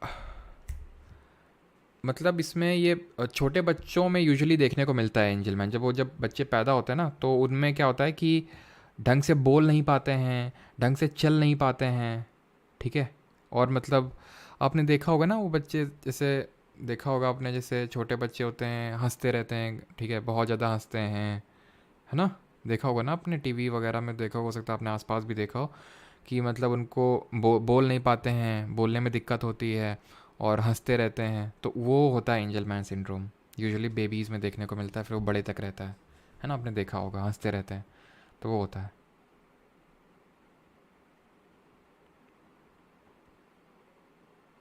LGBT वाला समझाइएगा क्या सर? हाँ जी निधि जी समझाएंगे, लेकिन वो जब ये पढ़ेंगे जीन्स वाला, आई थिंक आखिरी लेक्चर होगा वो, तो उसमें मैं आपको बताऊंगा ये क्या LGBT को क्या होता है, ठीक है।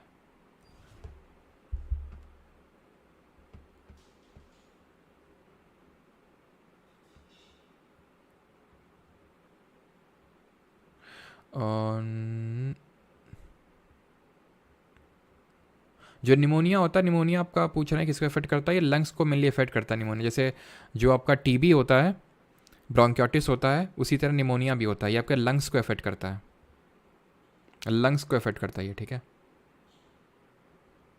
निमोनिया लंग्स को इफेक्ट करता है, ठीक है।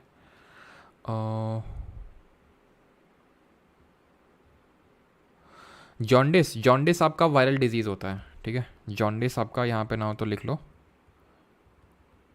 जॉन्डिस जो होता है आपका वायरल डिजीज़ होता है, यहाँ पे नहीं है ना। डॉक्टर मिश्रा जी बेस्ट है एमपी वाले, चलो इसमें कोई नहीं, कोई ऐड कर लेना इसमें। जॉन्डिस आपका वायरल डिजीज़ होता है, ये आपका इफेक्ट करता है, वायरल होता है, ये इफेक्ट करता है, ये भी यूजुअली आपका लिवर को इफेक्ट करता है, ठीक है। हेपेटाइटिस की तरह होता है ये आपका।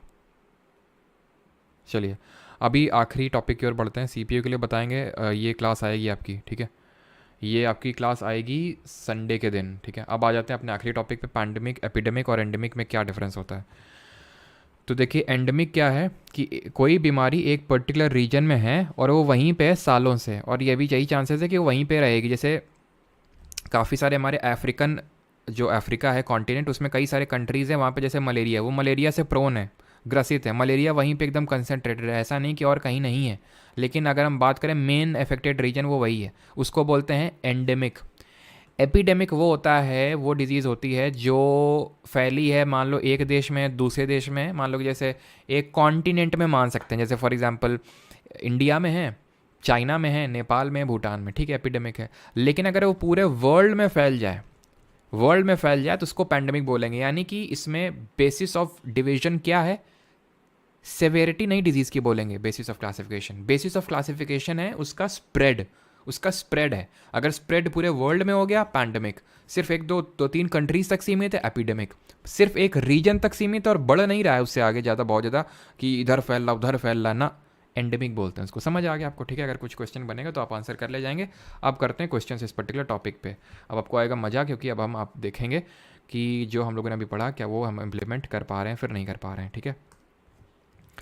चलिए तो जल्दी से क्वेश्चन पे आते हैं भाग के। पहला क्वेश्चन ये रहा, what happens to when old age people get cataract. लो मोतियाबिंद पे आ गया क्वेश्चन। तो कैटरैक्ट जब हो जाता है मोतियाबिंद तो क्या हो जाता है, अभी हम उसके बारे में पढ़ेंगे। ग्लोकोमा जो ट्रैकोमा होता है, ठीक है, ट्रैकोमा जो होता है वो आपका बैक्टीरियल डिजीज़ होता है, चाहे तो लिख सकते हैं, नहीं अभी मैं पढ़ाऊंगा आपको वो ग्लोकोमा ट्रैकोमा क्या होता है और उसमें होता क्या एक्चुअल में, ठीक है। तो मोतियाबिंद जो होता है, कैटरैक्ट जिसको बोलते हैं, तो इसमें क्या होता है जल्दी से बताइए।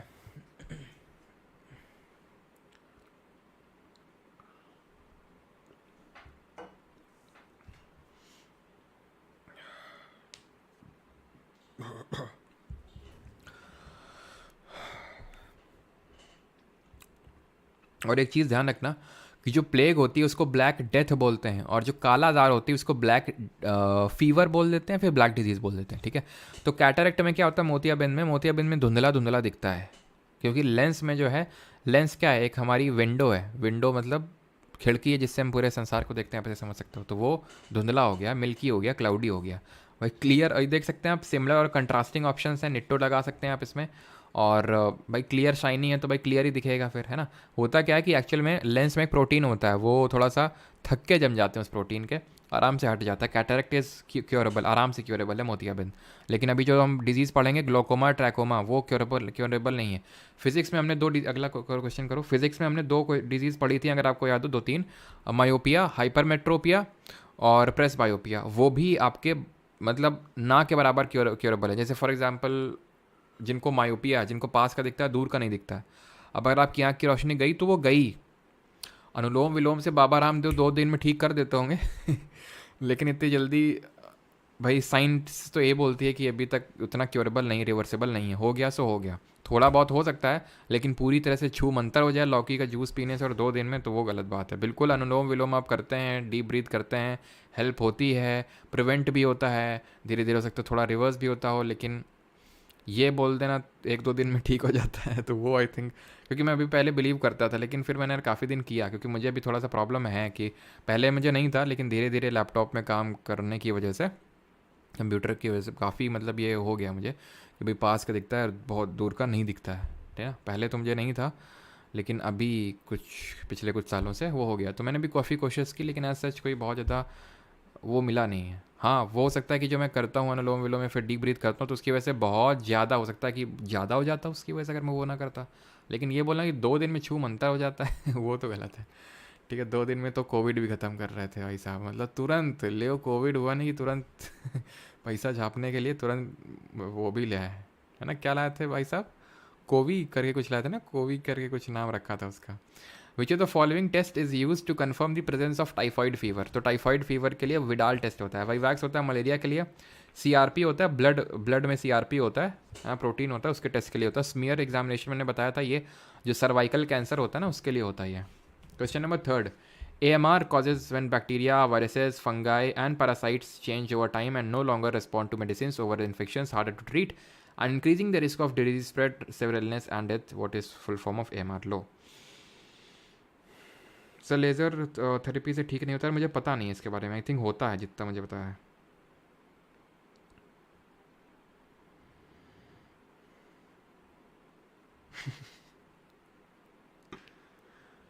सिर्फ ट्रिपैनोसोमा में बहुत सुना, बहुत नींद आती है। नहीं यार, मैंने तो ये सुना ट्रिपैनोसोमा, सॉरी स्लीपिंग सिकनेस की बात कर रहा हूँ यार। स्लीपिंग सिकनेस की इसकी वजह से होता है, स्लीपिंग सिकनेस ट्रिपैनोसोमा की वजह से होता है, उसमें स्लीपिंग पैटर्न्स डिस्टर्ब हो जाता है। कोरोनिल लाए थे, हाँ कोरोनिल। अच्छा 10-12 साल काम करती है। चलो, तो इसका फुल फॉर्म होता है एंटी माइक्रोबियल रेजिस्टेंस। होता क्या है देखो, तो अब ध्यान समझना, बहुत इंपॉर्टेंट है तुम्हारी लाइफ के लिए भी। जैसे तुम्हें कोई, तुम में से कुछ लोग होंगे, काफ़ी लोग होंगे, ठीक है, काफ़ी लोगों के घरों का मैंने देखा है रूटीन होता है, कुछ भी बीमारी हुई छोटी सी दवा खा लो, कुछ भी बीमारी हुई दवा खा लो, जरा सा खांसी जुकाम हो दवा खा लो, जरा सा बुखार हो दवा खा लो, मत खाया करो तुरंत। हाँ, डॉक्टर से पूछ लो अगर ऐसा वो है कि भाई वो है, लेकिन तुरंत तुरंत नहीं खाना चाहिए। उसका रीज़न ये होता है कि जैसे आपको किसी बैक्टीरिया फिर किसी वायरस की वजह से डिजीज़ हुई वो, ठीक, तुरंत दवा खा ली है, फिर खा ली है, फिर खा ली है, वायरस बैक्टीरिया सोचेगा अबे इसका रोज का है, कुछ करते हैं, कुछ जुगाड़ बनाते हैं कि ये हम इसी के हिसाब से ढाल लेते हैं खुद को, जो ये हमें अटैक करने आ रहा है तो उसको पहचान लेता है, क्योंकि बहुत रोज़ रोज़ आ रहा है ये पहचान, अच्छा अरे कुछ नहीं है, जैसे तुम हो, ठीक है, अब तुम किसी का हुआ मानते हो भाई क्या आदमी यार, ठीक है, और तुम उससे रोज़ रोज़ मिलो, रोज़ अरे कुछ नहीं हमारी तरह तो है ना, कोई कुछ दम नहीं इसमें ठीक है, तो वो आपको लगता है यार ये तो खेत मतलब क्या बोलते हैं, खेत की मूली है, ठीक है, अपने खेत की मूली है, ठीक है, घर की मुर्गी है ना, तो फिर जो है वो ज़्यादा हल्के में लेने लगते हैं इसको, और देन फिर जब इसको फिर से लेंगे कोई दवा तो वो काम नहीं करेगी आपकी। क्यों? क्योंकि वो एक तरह से यहाँ पे लिखा हुआ, ठीक है, कि वो अपना खुद को चेंज कर लेते हैं, उसी हिसाब से डाल लेते हैं, उसको बोलते हैं एंटी माइक्रोबियल रेजिस्टेंस, यानी उसके लिए वो रेजिस्टेंस डेवलप कर लेते हैं। कुछ नहीं होगा आपका, मतलब फिर खाओगे तो भी कुछ नहीं होगा। जैसे ग्रीन रेवोल्यूशन में हम लोग पढ़े थे ना कि इतने पेस्टिसाइड डाले, इतने फर्टिलाइज़र पेस्टिसाइड डाले, जैसे फर्टिलाइज़र डाला सॉइल में, अगली बार तुमको उससे ज़्यादा डालना पड़ेगा, अगली बार और ज़्यादा डालना पड़ेगा, अगली बार और ज़्यादा डालना पड़ेगा, अगर तुम्हें ज़्यादा प्रोडक्टिविटी चाहिए। उस वैसा ही है यहाँ पे AMR में। Which disease is caused by not having in vitamin C in the diet for at least 3 months। तो यार ये कल पढ़ेंगे, आपको पता होगा आप में से काफ़ी लोगों को स्कर्वी बोलते हैं इसको, है ना, बाकी कल पढ़ेंगे इसको। 3D डिजीज़ बोलते हैं, डी की वजह से होती है, B1 की वजह से होती है, कल पढ़ेंगे। According to choice listed which is not a form of cancer, CGL Tier 2 26 October 2023। यानी इस बार का CGL मेन सा क्वेश्चन है, बताओ क्या होगा आंसर।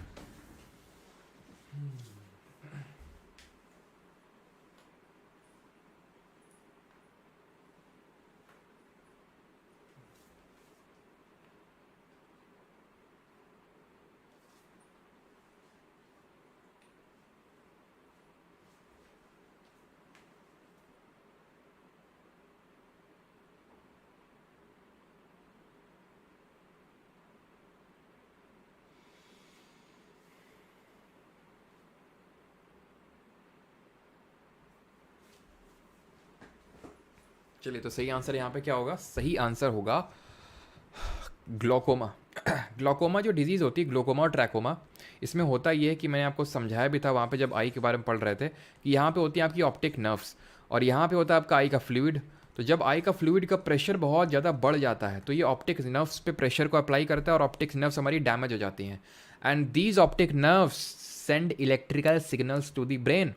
यही ऑप्टिक नर्व्स जो होती हैं एक्चुअल में जो आपकी पिक्चर बनती है रेटिना पे, इसको ट्रांसमिट करते हैं, ट्रांसफ़र करते हैं ब्रेन की तरफ, जिसके बाद आप रिएक्शन देते हैं। तो पिक्चर मैंने आपको बताया था क्लिक करने का काम होता है, आई का देखना का काम होता है हमारे ब्रेन का। तो ऑप्टिक नर्व्स अगर एक बार डैमेज हो गई तो परमानेंटली डैमेज हो जाती हैं। अभी तक तो कोई इलाज नहीं है उसको ठीक करने का। हाँ, बाबा रामदेव उसको ठीक कर सकते हैं 1-2 दिन में। तो ग्लोकोमा जो है, ये ग्लोकोमा होता है जैसे ट्रैकोमा होता है।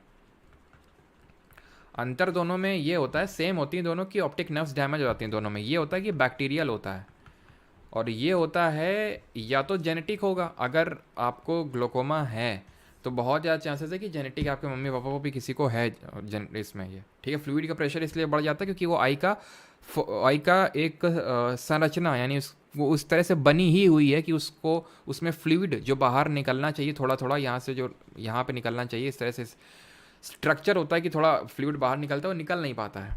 तो क्या किया जाता है, लेज़र से एक होल क्रिएट किया जाता है देन, सो दैट उतना प्रेशर अंदर कम पड़े। लेकिन जो डैमेज हो गया वो सो हो गया, उसको रिवर्स नहीं किया सकता। इसमें पेरिफेरल आपकी जो विजन है, पेरिफेरल विजन वो कम हो जाता है। पेरिफेरल का मतलब होता है साइड से कम होना स्टार्ट होता है विजन आपका, साइड से नहीं दिखेगा, फिर एकदम सेंटर का, और सेंटर का नहीं दिखता है, तो साइड का नहीं दिखता है आपको, ठीक है।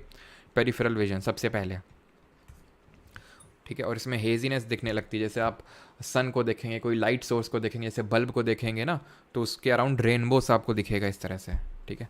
तो ये है, एक्चुअली मुझे ग्लोकोमा का अटैक पड़ चुका है ठीक है, एक बार वो थोड़ा सा स्ट्रेस की वजह से हुआ था, क्योंकि ये अभी मैंने जो बताया जेनेटिक, और दूसरा कारण ये होता है जो जेनेटिक नहीं होगा, या आपको कोई इंजरी हो गई है, ठीक है। और मेरे केस में था कि ये बहुत ज़्यादा स्ट्रेस की वजह से हो गया था।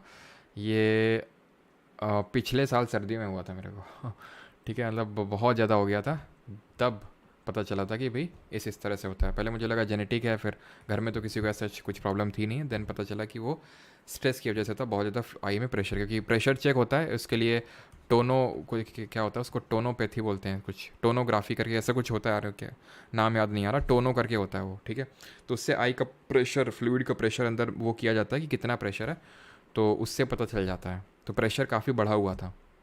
अब तो काफ़ी उस तरह की भी आ गई हैं डिवाइसेस, एकदम हवा मारेंगी और आपका पता नहीं कुछ होता है, क्योंकि वो हो चुका है ना मेरा, तो इसलिए पता है, पता नहीं ऐसा ठोडी रखवाते हैं और खट से कुछ होता है, मतलब प्रेशर से एकदम आता है आई पे, और उसे टेस्ट हो जाता है।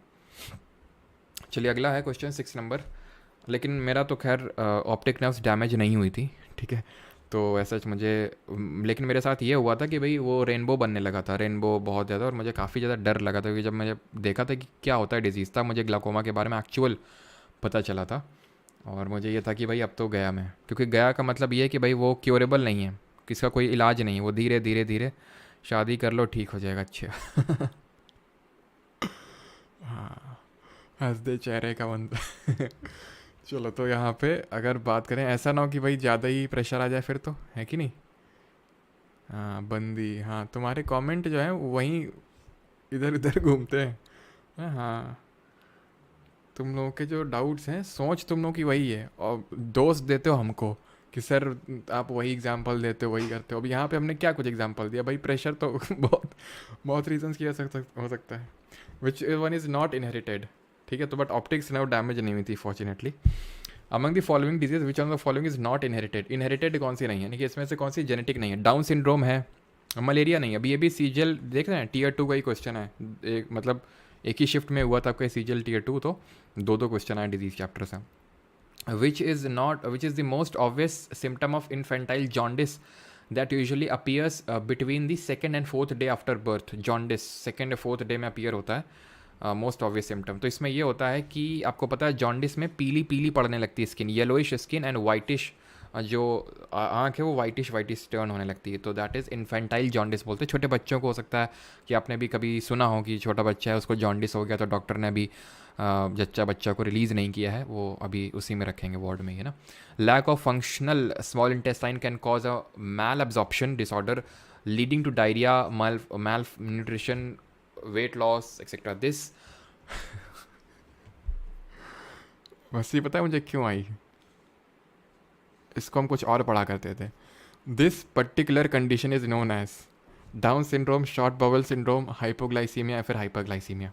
देखो, हाइपो का मतलब होता है किसी चीज़ की कमी, हाइपर का मतलब होता है ज़्यादा, ग्लाइसीमिया का मतलब होता है ग्लूकोज। तो अगर शुगर कम है तो हाइपोग्लाइसीमिया ज़्यादा है तो हाइपर। ज़्यादा कब होगी? जब इंसुलिन आपका वर्क नहीं करेगा। कम कब होगी? जब ग्लूकागॉन आपका हार्मोन काम नहीं करेगा। दोनों हार्मोन को कौन सा ग्लैंड रिलीज करता है? तो ये होगा आपका शॉर्ट बॉवेल सिंड्रोम, कि भाई आपने कुछ खाना खाया सड़ाक से निकल गया, खाना खाया सड़ाक से निकल गया, सड़ाक से निकलता है एकदम। ठीक है, तो इसमें ये होता है कि आपकी जो फूड एब्जॉर्प्शन है वो नहीं हो पा रहा है, तो हो ना, कुछ लोग खा रहे हैं बट डायरिया हो रहा है, पूरा निकल रहा है पेट के अंदर से, तो कुछ लग ही नहीं रहा, खा तो है लेकिन लग नहीं रहा है। तो दैट इज़ क्योंकि मैल फूड वो जो है ना, स्मॉल इंटेस्टाइन वीक पड़ गई हैं, स्मॉल इंटेस्टाइनल जो वॉल्स हैं, कई कई सारे कारण हो सकते हैं उसके, कि इंटेस्टाइनल जो वॉल्स हैं आपकी वो वीक हो गई हैं, या फिर हो सकता है कि कुछ बैक्टीरिया चला गया हो अंदर कि वो सब पास ऑन किए जा रहा है जल्दी जल्दी, कुछ भी हो सकता है। या फिर हो सकता है स्मॉल इंटेस्टाइन में वो राउंड वॉर्म छुप के बैठा हो, है ना, राउंड वॉर्म समझते हैं ना, राउंड वॉर्म ने पढ़ा था कि स्मॉल इंटेस्टाइन में छुप के बैठते हैं, और जिनको कि हम निमाटोड्स, और हाँ निमाटोड्स बोलते हैं, एक्चुअल में सीडोसिलोमेट्स होते हैं हमारे, है ना, फाइलेरिया कॉज करते हैं, हाथी पाँव वाली जो डिजीज़ होती है। Which of the following disease is transmitted by the bite of an infected female phlebotomine sand fly characterized by irregular fever, weight loss and enlargement of spleen and liver. तो किस में एनलार्ज होता था आपका spleen and liver? Pancreas से, हाँ।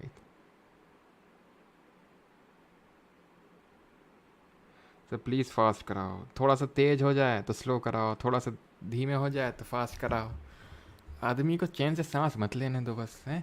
Japanese encephalitis ही brain को affect करता है, ध्यान रखना, ठीक है। यूजुअली वायरल टाइप का होता है, वायरल होता है, ठीक है।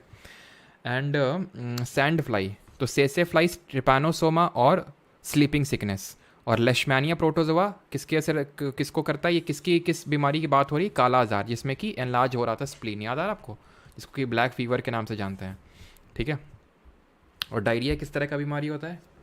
Which of the following diseases is a potential contender for world wide eradication? कौन सा पोटेंशियल कंटेंडर का मतलब ये है कि अगर थोड़ा सा इसमें एफर्ट मारेंगे इराडिकेट हो जाएगी। तो it is none other than हमारा पोलियो, है ना। इंडिया से तो इराडिकेट हो चुका है, वर्ल्ड से भी हो सकता है अगर हम थोड़ा सा इसमें काम करें तो।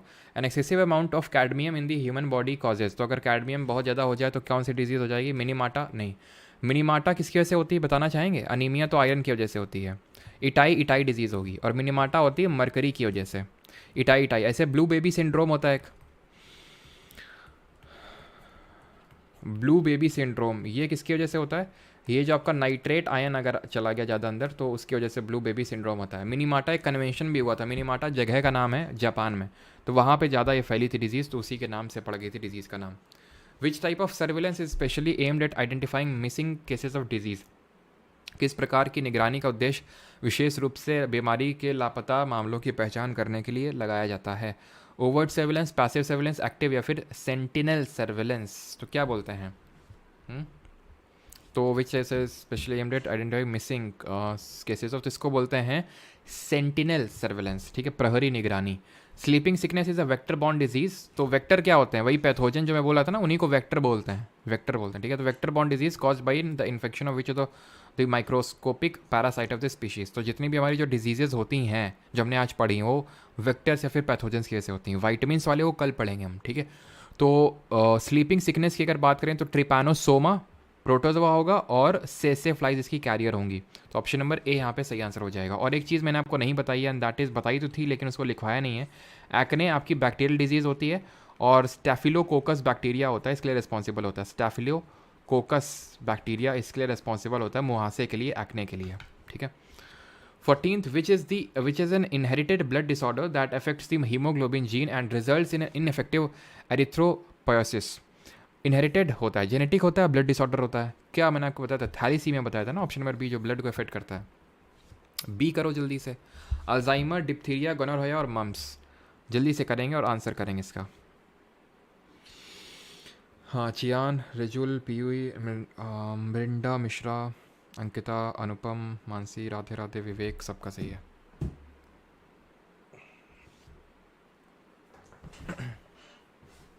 चलिए, तो अब हम करते हैं गोनोरिया जो होता है रिप्रोडक्टिव जो ट्रैक्ट होता है उसमें होता है, ठीक है। तो ऑप्शन नंबर इसका बी हो जाएगा, वाइट से लिख देते हैं बी। गलसुआ जो होता है ये सैलिवरी ग्लैंड्स में होता है, ए होता है, ठीक है। डिप्थीरिया और वोपिंग कफ, जो काला खांसी होती है, काली खांसी होती है, जिसको वोपिंग कफ बोलते हैं, और जो डिप्थीरिया है ये आपका respiratory tract that is nose and throat को अफेक्ट करेगा। और अल्जाइमर आपको पता है ब्रेन में, जिसमें कि क्या हो जाता है, मेमोरी लॉस हो जाता है। अल्जाइमर डिजीज़ में क्या होता है, अल्जाइमर डिजीज़ की वजह से होता है आपका मेमोरी लॉस होने लगता है ना। तो आंसर यहाँ पे क्या होगा, CDBA होगा, ठीक है। ऑप्शन नंबर 4 यहाँ पे सही आंसर हो जाएगा, ऑप्शन नंबर डी। अगला क्वेश्चन करिए, विच of the following is incorrectly matched, इसमें से कौन सही मैच नहीं है, करिए। ये आप तभी कर पाएंगे अगर आपने जो ग्लैंड वाला जिसमें मैंने पढ़ाया था उसको आपने सही से किया होगा, तो आप इसको आसानी से कर पाएंगे। वैसे भी कर सकते हैं, जैसे कि डायबिटीज़, अगर इंसुलिन की कमी हो गई तो डायबिटीज़ हो जाएगा, यानी कि ग्लूकोज लेवल बढ़ जाएगा आपके ब्लड में। ग्वाइटर, थायरॉक्सिन, ग्वाइटर जो डिजीज़ होती है तो थायरॉक्सिन हार्मोन अगर रिलीज़ ना हुआ तो थायरॉक्सिन हार्मोन को कौन रिलीज़ करता है, थायराइड ग्लैंड, जो कि हमारे नेक रीजन में होते हैं और बटरफ्लाई शेप के होते हैं, है ना। और एड्रेनलिन जो ग्लैंड होता है ये किसके ऊपर होता है, किडनी के ऊपर होता है, जो हमने कल पढ़ी थी ना किडनी, तो किडनी के ऊपर होता है एड्रेनलिन ग्लैंड, वो रिलीज़ करता है एड्रेनलिन हार्मोन, जिसको फ्लाइट और फाइट हार्मोन बोलते हैं, लड़ो या मरो हार्मोन बोलते हैं, ठीक है। इसकी वजह से जो डिजीज़ होती है जिसको बोलते हैं एडिसन्स डिजीज़, इसकी वजह से जो डिजीज़ होती है वो एडिसन्स डिजीज़ होती है।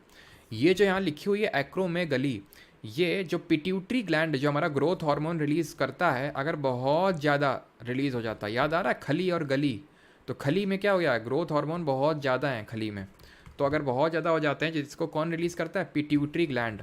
और मैंने आपसे पीछे पूछा था कि भाई जो स्लीप पैटर्न डिस्टर्ब होता है तो स्लीप के लिए कौन सा हार्मोन होता है, मेलाटोनिन होता है, और वो कौन रिलीज़ करता है, वो रिलीज़ करता है आपका पीनियल ग्लैंड, ठीक है। Cushing syndrome, cortisol, diabetes, insulin, goitre, thyroxine सही है आपका, तो ऑप्शन नंबर डी आंसर हो जाएगा। एक्रोमेगली आपका ग्रोथ हार्मोन एक्सेसिव जब रिलीज़ हो जाता है तो उसकी वजह से होता है। 17 है आपका एडिसन डिजीज़, हाशीमोटो डिजीज़, एक्रोमेगली और SIADH, तो क्या आंसर होगा, अगेन आप मैच कर सकते हैं सर। एडिसन की अगर हम बात करें तो अभी देखें कि वो एड्रेनल ग्लैंड है ना, एड्रेनलिन हार्मोन की डेफिशिएंसी की वजह से होता है। एक्रोमेगली अगर ग्रोथ हार्मोन ज़्यादा निकाला है तो होगा हाशीमोटो, हाशी तुम्हारी चली जाएगी अगर थायराइड ग्लैंड ज़्यादा हो जाएगा तो, ठीक है। और SIADH वासोप्रेसिन, ठीक है। तो ABCD आंसर हो जाएगा, ऑप्शन नंबर सी इसका सही आंसर हो जाएगा, ठीक। अगला क्वेश्चन है 19th number, which disease is cause by the excessive iron deposition with in the reticular cells of the liver, spleen and bone marrow, तो कौन सी डिजीज़ होती है, पैरास्थीसिया, हीमोसिडेरोसिस, एरिबोफ्लेन फ्लैविनोसिस या फिर डर्मेटेसिस। तो डर्मा का मतलब तो होता है सर स्किन, स्किन की बात तो हो नहीं रही है, एक्सेसिव आयरन डिपोजिशन हो रहा है लिवर, स्प्लीन और बोन मैरो में, बोन मैरो में ही आपका RBC, WBC और प्लेटलेट्स बनते हैं, तो ये है आपकी हीमोसिडेरोसिस। सीडेरोसिस का मतलब ही आयरन होता है, ठीक है। सीडेराइट आयरन की एक और होती है। Which of the following organ in the human body, 30 तक क्वेश्चन करेंगे बस, ठीक है। तो आखिरी के 10 क्वेश्चन में एंटर कर चुके हैं, अपने जज्बातों और भावनाओं को काबू में थोड़ा कर लो अभी, है ना।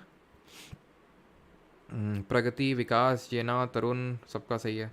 विच among the following organs in the human body is most affected by pneumonia, pneumonia से कौन अफेक्ट होता है, तो यार हमने देखा था निमोनिया से वही अफेक्ट होता है जो हमारा TB से अफेक्ट होता है, ब्रोंकियोटिस से अफेक्ट होता है, लंग्स होते हैं ये, ठीक है। ऑप्शन नंबर डी यहाँ पे सही आंसर होगा। 21, व्हाट आज फंक्शनल यूनिट ऑफ किडनी बताओ, जो कल पढ़े थे फंक्शनल यूनिट ऑफ किडनी क्या होती है। देखते हैं कितने लोगों ने ढंग से पढ़ रखा है। 21, what is added to toothpaste to reduce tooth decay, तो क्या ऐड किया जाता है, तो ऐड आयरन क्या आता है, ना कोबाल्ट ना फ्लोराइड क्या आता है, क्योंकि ये इनेमल जो भी हम अभी पढ़ेंगे अगले या फिर उससे अगले लेक्चर में, तो इनेमल जो टूथ में इनेमल होता है उसको स्ट्रॉन्ग कर देता है, थोड़ा सा जब अच्छा कर देता है, तो उसको इनेमल बोलते हैं, ठीक है। अच्छा एक चीज़ कि भाई जबड़े से याद है, लॉक्ड जॉ अगर कभी पूछ ले, लॉक्ड जॉ किस बीमारी से हो जाती है, लॉक्ड जॉ का मतलब बोलने में दिक्कत, एकदम जबड़ा अटक जाता है एकदम, वो आपको पता है किस में होता है, टेटनस में होता है। जो टेटनस में बोल रहा था ना, टेटनस आपको यूजुअली लगता है कि अगर जंग लगी हुई, अगर कुछ लोहा है और अगर वो तुमने कुछ वो टच कर लिया फिर वो लग गया तुम्हारे जंग लगा हुआ लोहा, तो टेटनस हो जाता है तुमको। तो टेटनस सिर्फ जंग लगे हुए लोहे से नहीं, मैंने बताया था अगर तुम मिट्टी में भी होता है वो जो ये क्लॉस्ट्रीडियम टेटनी जो बैक्टीरिया होता है ये मिट्टी में होता है, बहुत जगह होता है आपका, तो अगर आपका कुछ इन्फेक्टेड कटा हुआ पार्ट है बॉडी में और वहाँ से वो अंदर जा सकता है ब्लड में, तो उस केस में आपको यही होता है, लॉक्ड जॉ कंडीशन उसी में होती है आपकी, ठीक है। तो 20 वाला हो गया। और इसकी फंक्शनल यूनिट होती है नेफ्रॉन। नेफ्रॉन का हमने कल स्ट्रक्चर पढ़ा था कि ग्लोमेरुलस होता है, ये आपका बोमेंस कैप्सूल होता है और ये आपका होता है गुच्छेदार ग्लोमेरुलस, इसमें होता है अल्ट्रा फिल्ट्रेशन, है ना। अगला क्वेश्चन है 22, विच among the following is not a bacterial disease, तो बैक्टीरियल डिजीज कौन सी नहीं है, कौन सी नहीं, बताया था, अच्छा बताया था। बैक्टीरियल डिजीज कौन सी नहीं है इसमें, तो टी से नाम जिनके शुरू होते हैं, टाइफॉइड, टेटनस, TB, ठीक है, ये सारी बैक्टीरियल होंगी। कॉलरा, विब्रियो कॉलरे करके बैक्टीरिया रिस्पॉन्सिबल होता है। प्लेग भी आपका मैंने बताया था, ठीक है, प्लेग एक पैंडमिक के तौर पे आया था, आपको पता होना चाहिए। वो प्लेग को हम कौन सा होता है, यर्सीनिया पेप्टिस बैक्टीरिया होता है, यर्सीनिया, ठीक है। रेबीज जो होता है ये आपका वायरल डिजीज़ होता है, बैक्टीरिया नहीं होता है, वायरस इसके लिए रिस्पॉन्सिबल होता है। 23 विच is not an example of communicable disease, तो इनमें से कौन सा कम्युनिकेबल डिजीज़ का एग्जाम्पल नहीं है? Chicken pox, common cold, diabetes या फिर ट्यूबरक्लोसिस। कम्युनिकेबल डिजीज़ नहीं है, तो डायबिटीज़ इसमें से कम्युनिकेबल नहीं होगी, सिंपल है। Disease causing microbes are called as toxins, pathogens, decomposers या फिर एंटीबॉडीज़। तो जो डिजीज़ करते हैं उनको वेक्टर बोलते हैं और उनको हम पैथोजेंस के नाम से जानते हैं। ऑप्शन नंबर बी आंसर होगा। 25 घेंगा जो होता है वो किसके किसकी वजह से होता है, कौन से ग्लैंड के मैल फंक्शनिंग की वजह से होता है? तो आपको पता है थायराइड ग्लैंड है ना, जो सबसे लार्जेस्ट एंडोक्राइन ग्लैंड है। पैनक्रियाज से आपको वो डायबिटीज़ वाला प्रॉब्लम होता है ना, इंसुलिन अगर नहीं रिलीज़ हुआ तो। एड्रेनलिन ग्लैंड हमने देखा, एड्रेनलिन हार्मोन अगर रिलीज़ नहीं होगा तो एडिसन्स डिजीज़ हो जाएगी। पिट्यूटरी ग्लैंड ग्रोथ हार्मोन होता है, नहीं रिलीज़ होगा तो ड्वार्फिज्म हो जाएगा, और ज़्यादा रिलीज़ हो गया ग्रोथ हार्मोन तो एक्रोमेगली हो जाएगा। Which of the following is not cause by mosquito bite, इसमें से कौन सी मच्छर की काटने की वजह से नहीं होती है? ये पूछा, नहीं होती, नॉट। एलिफेंटियासिस, हाथी पाँव, होती है।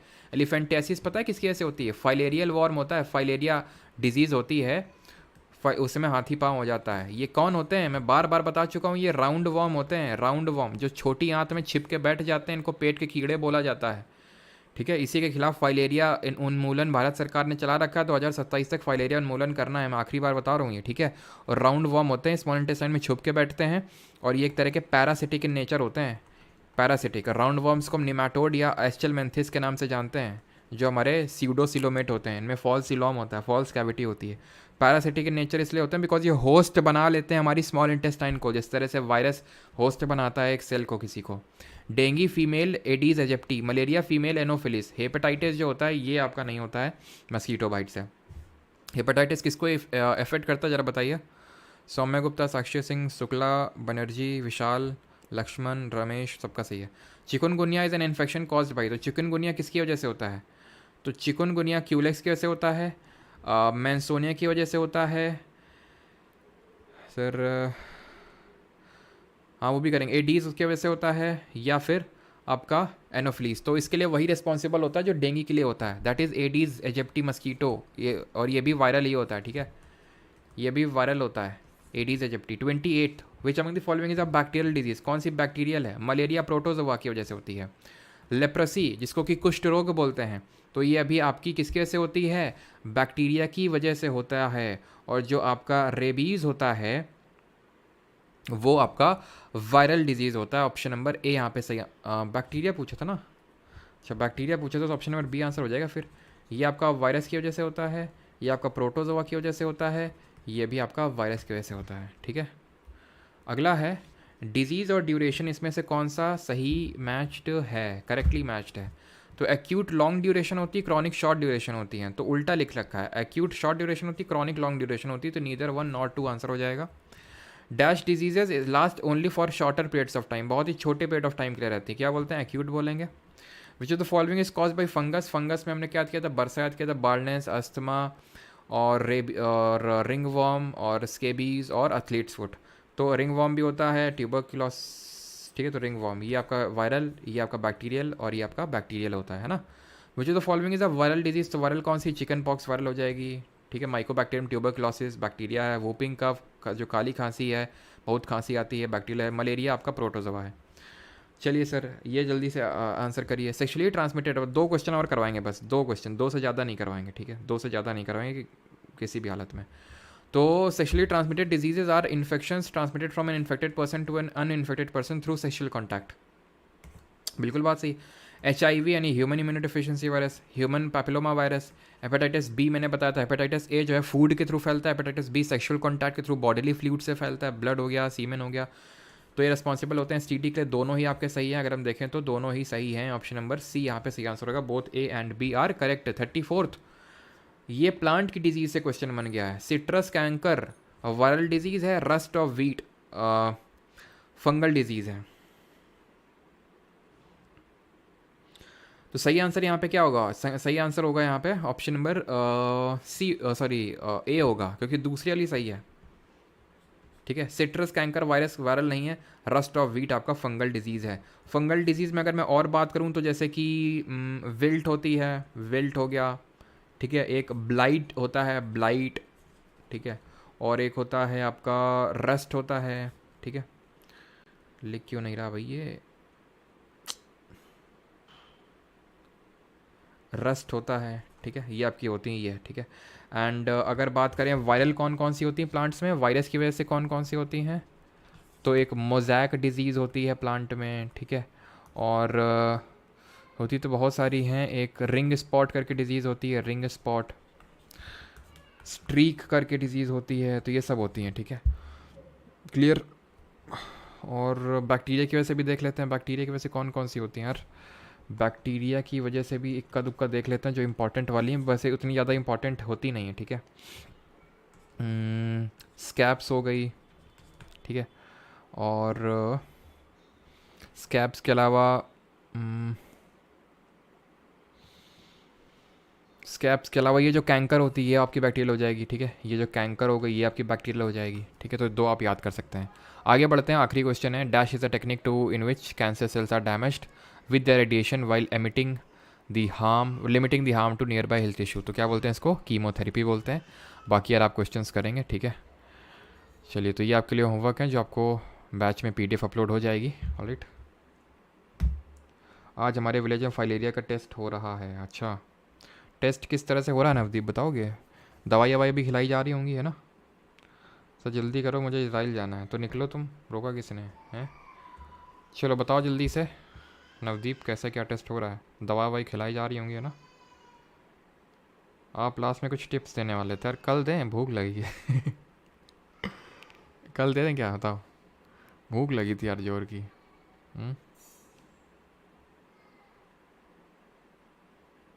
अगर वो भाई साहब हैं जो पूछ रहे थे तो एक बार बता देंगे तो मैं बता देता हूँ, अगर नहीं है तो फिर कल दे दें। कॉन्टैक्ट लेंस पहनने से और आइज़ ख़राब हो जाती हैं? पता नहीं है मुझे ये कॉन्टैक्ट लेंस से और ख़राब होती हैं कि नहीं होती हैं, लेकिन पहनना तो नहीं चाहिए मेरे हिसाब से, ग्लासेस लगाओ ज़्यादा सही है। कोरोना वायरस का नाम भाई, कोरोना वायरस का नाम कोरोना वायरस ही है, कोविड 19। कोविड 19 वो भाई साहब हैं क्या जो पूछ रहे थे?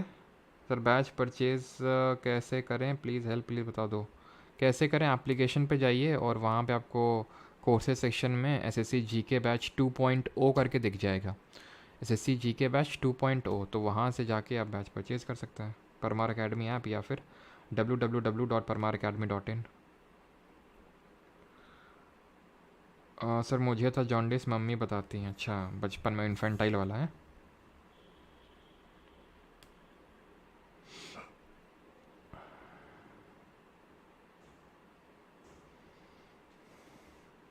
सर फर्स्ट डे कैसे स्टार्ट करें? देखो यार, कोर्स में अगर आप हैं तो कहीं से भी स्टार्ट कर लीजिए, ज़रूरी नहीं कि जो मैं पढ़ा रहा हूँ वहीं से स्टार्ट करना है।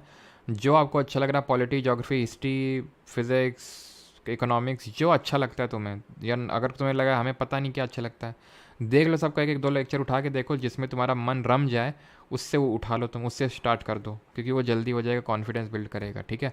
तो पॉलिटी, ज्योग्राफी, हिस्ट्री, जो अच्छा लगे उससे उठाओ, ज़रूरी नहीं कि आपको मेरे साथ साथ चलना है, आराम से अपना अपनी पेस पे चलो, ठीक है।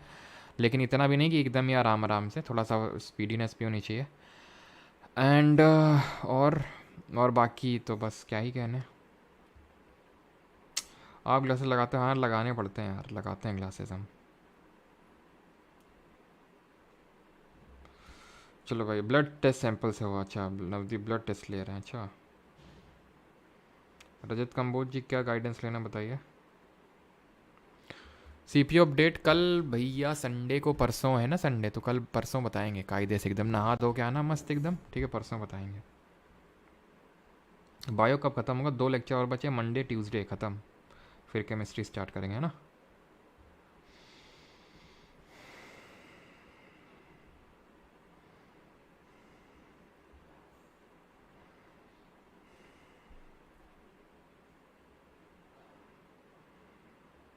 चलो भाई, थैंक यू टू ऑल, धन्यवाद सभी को।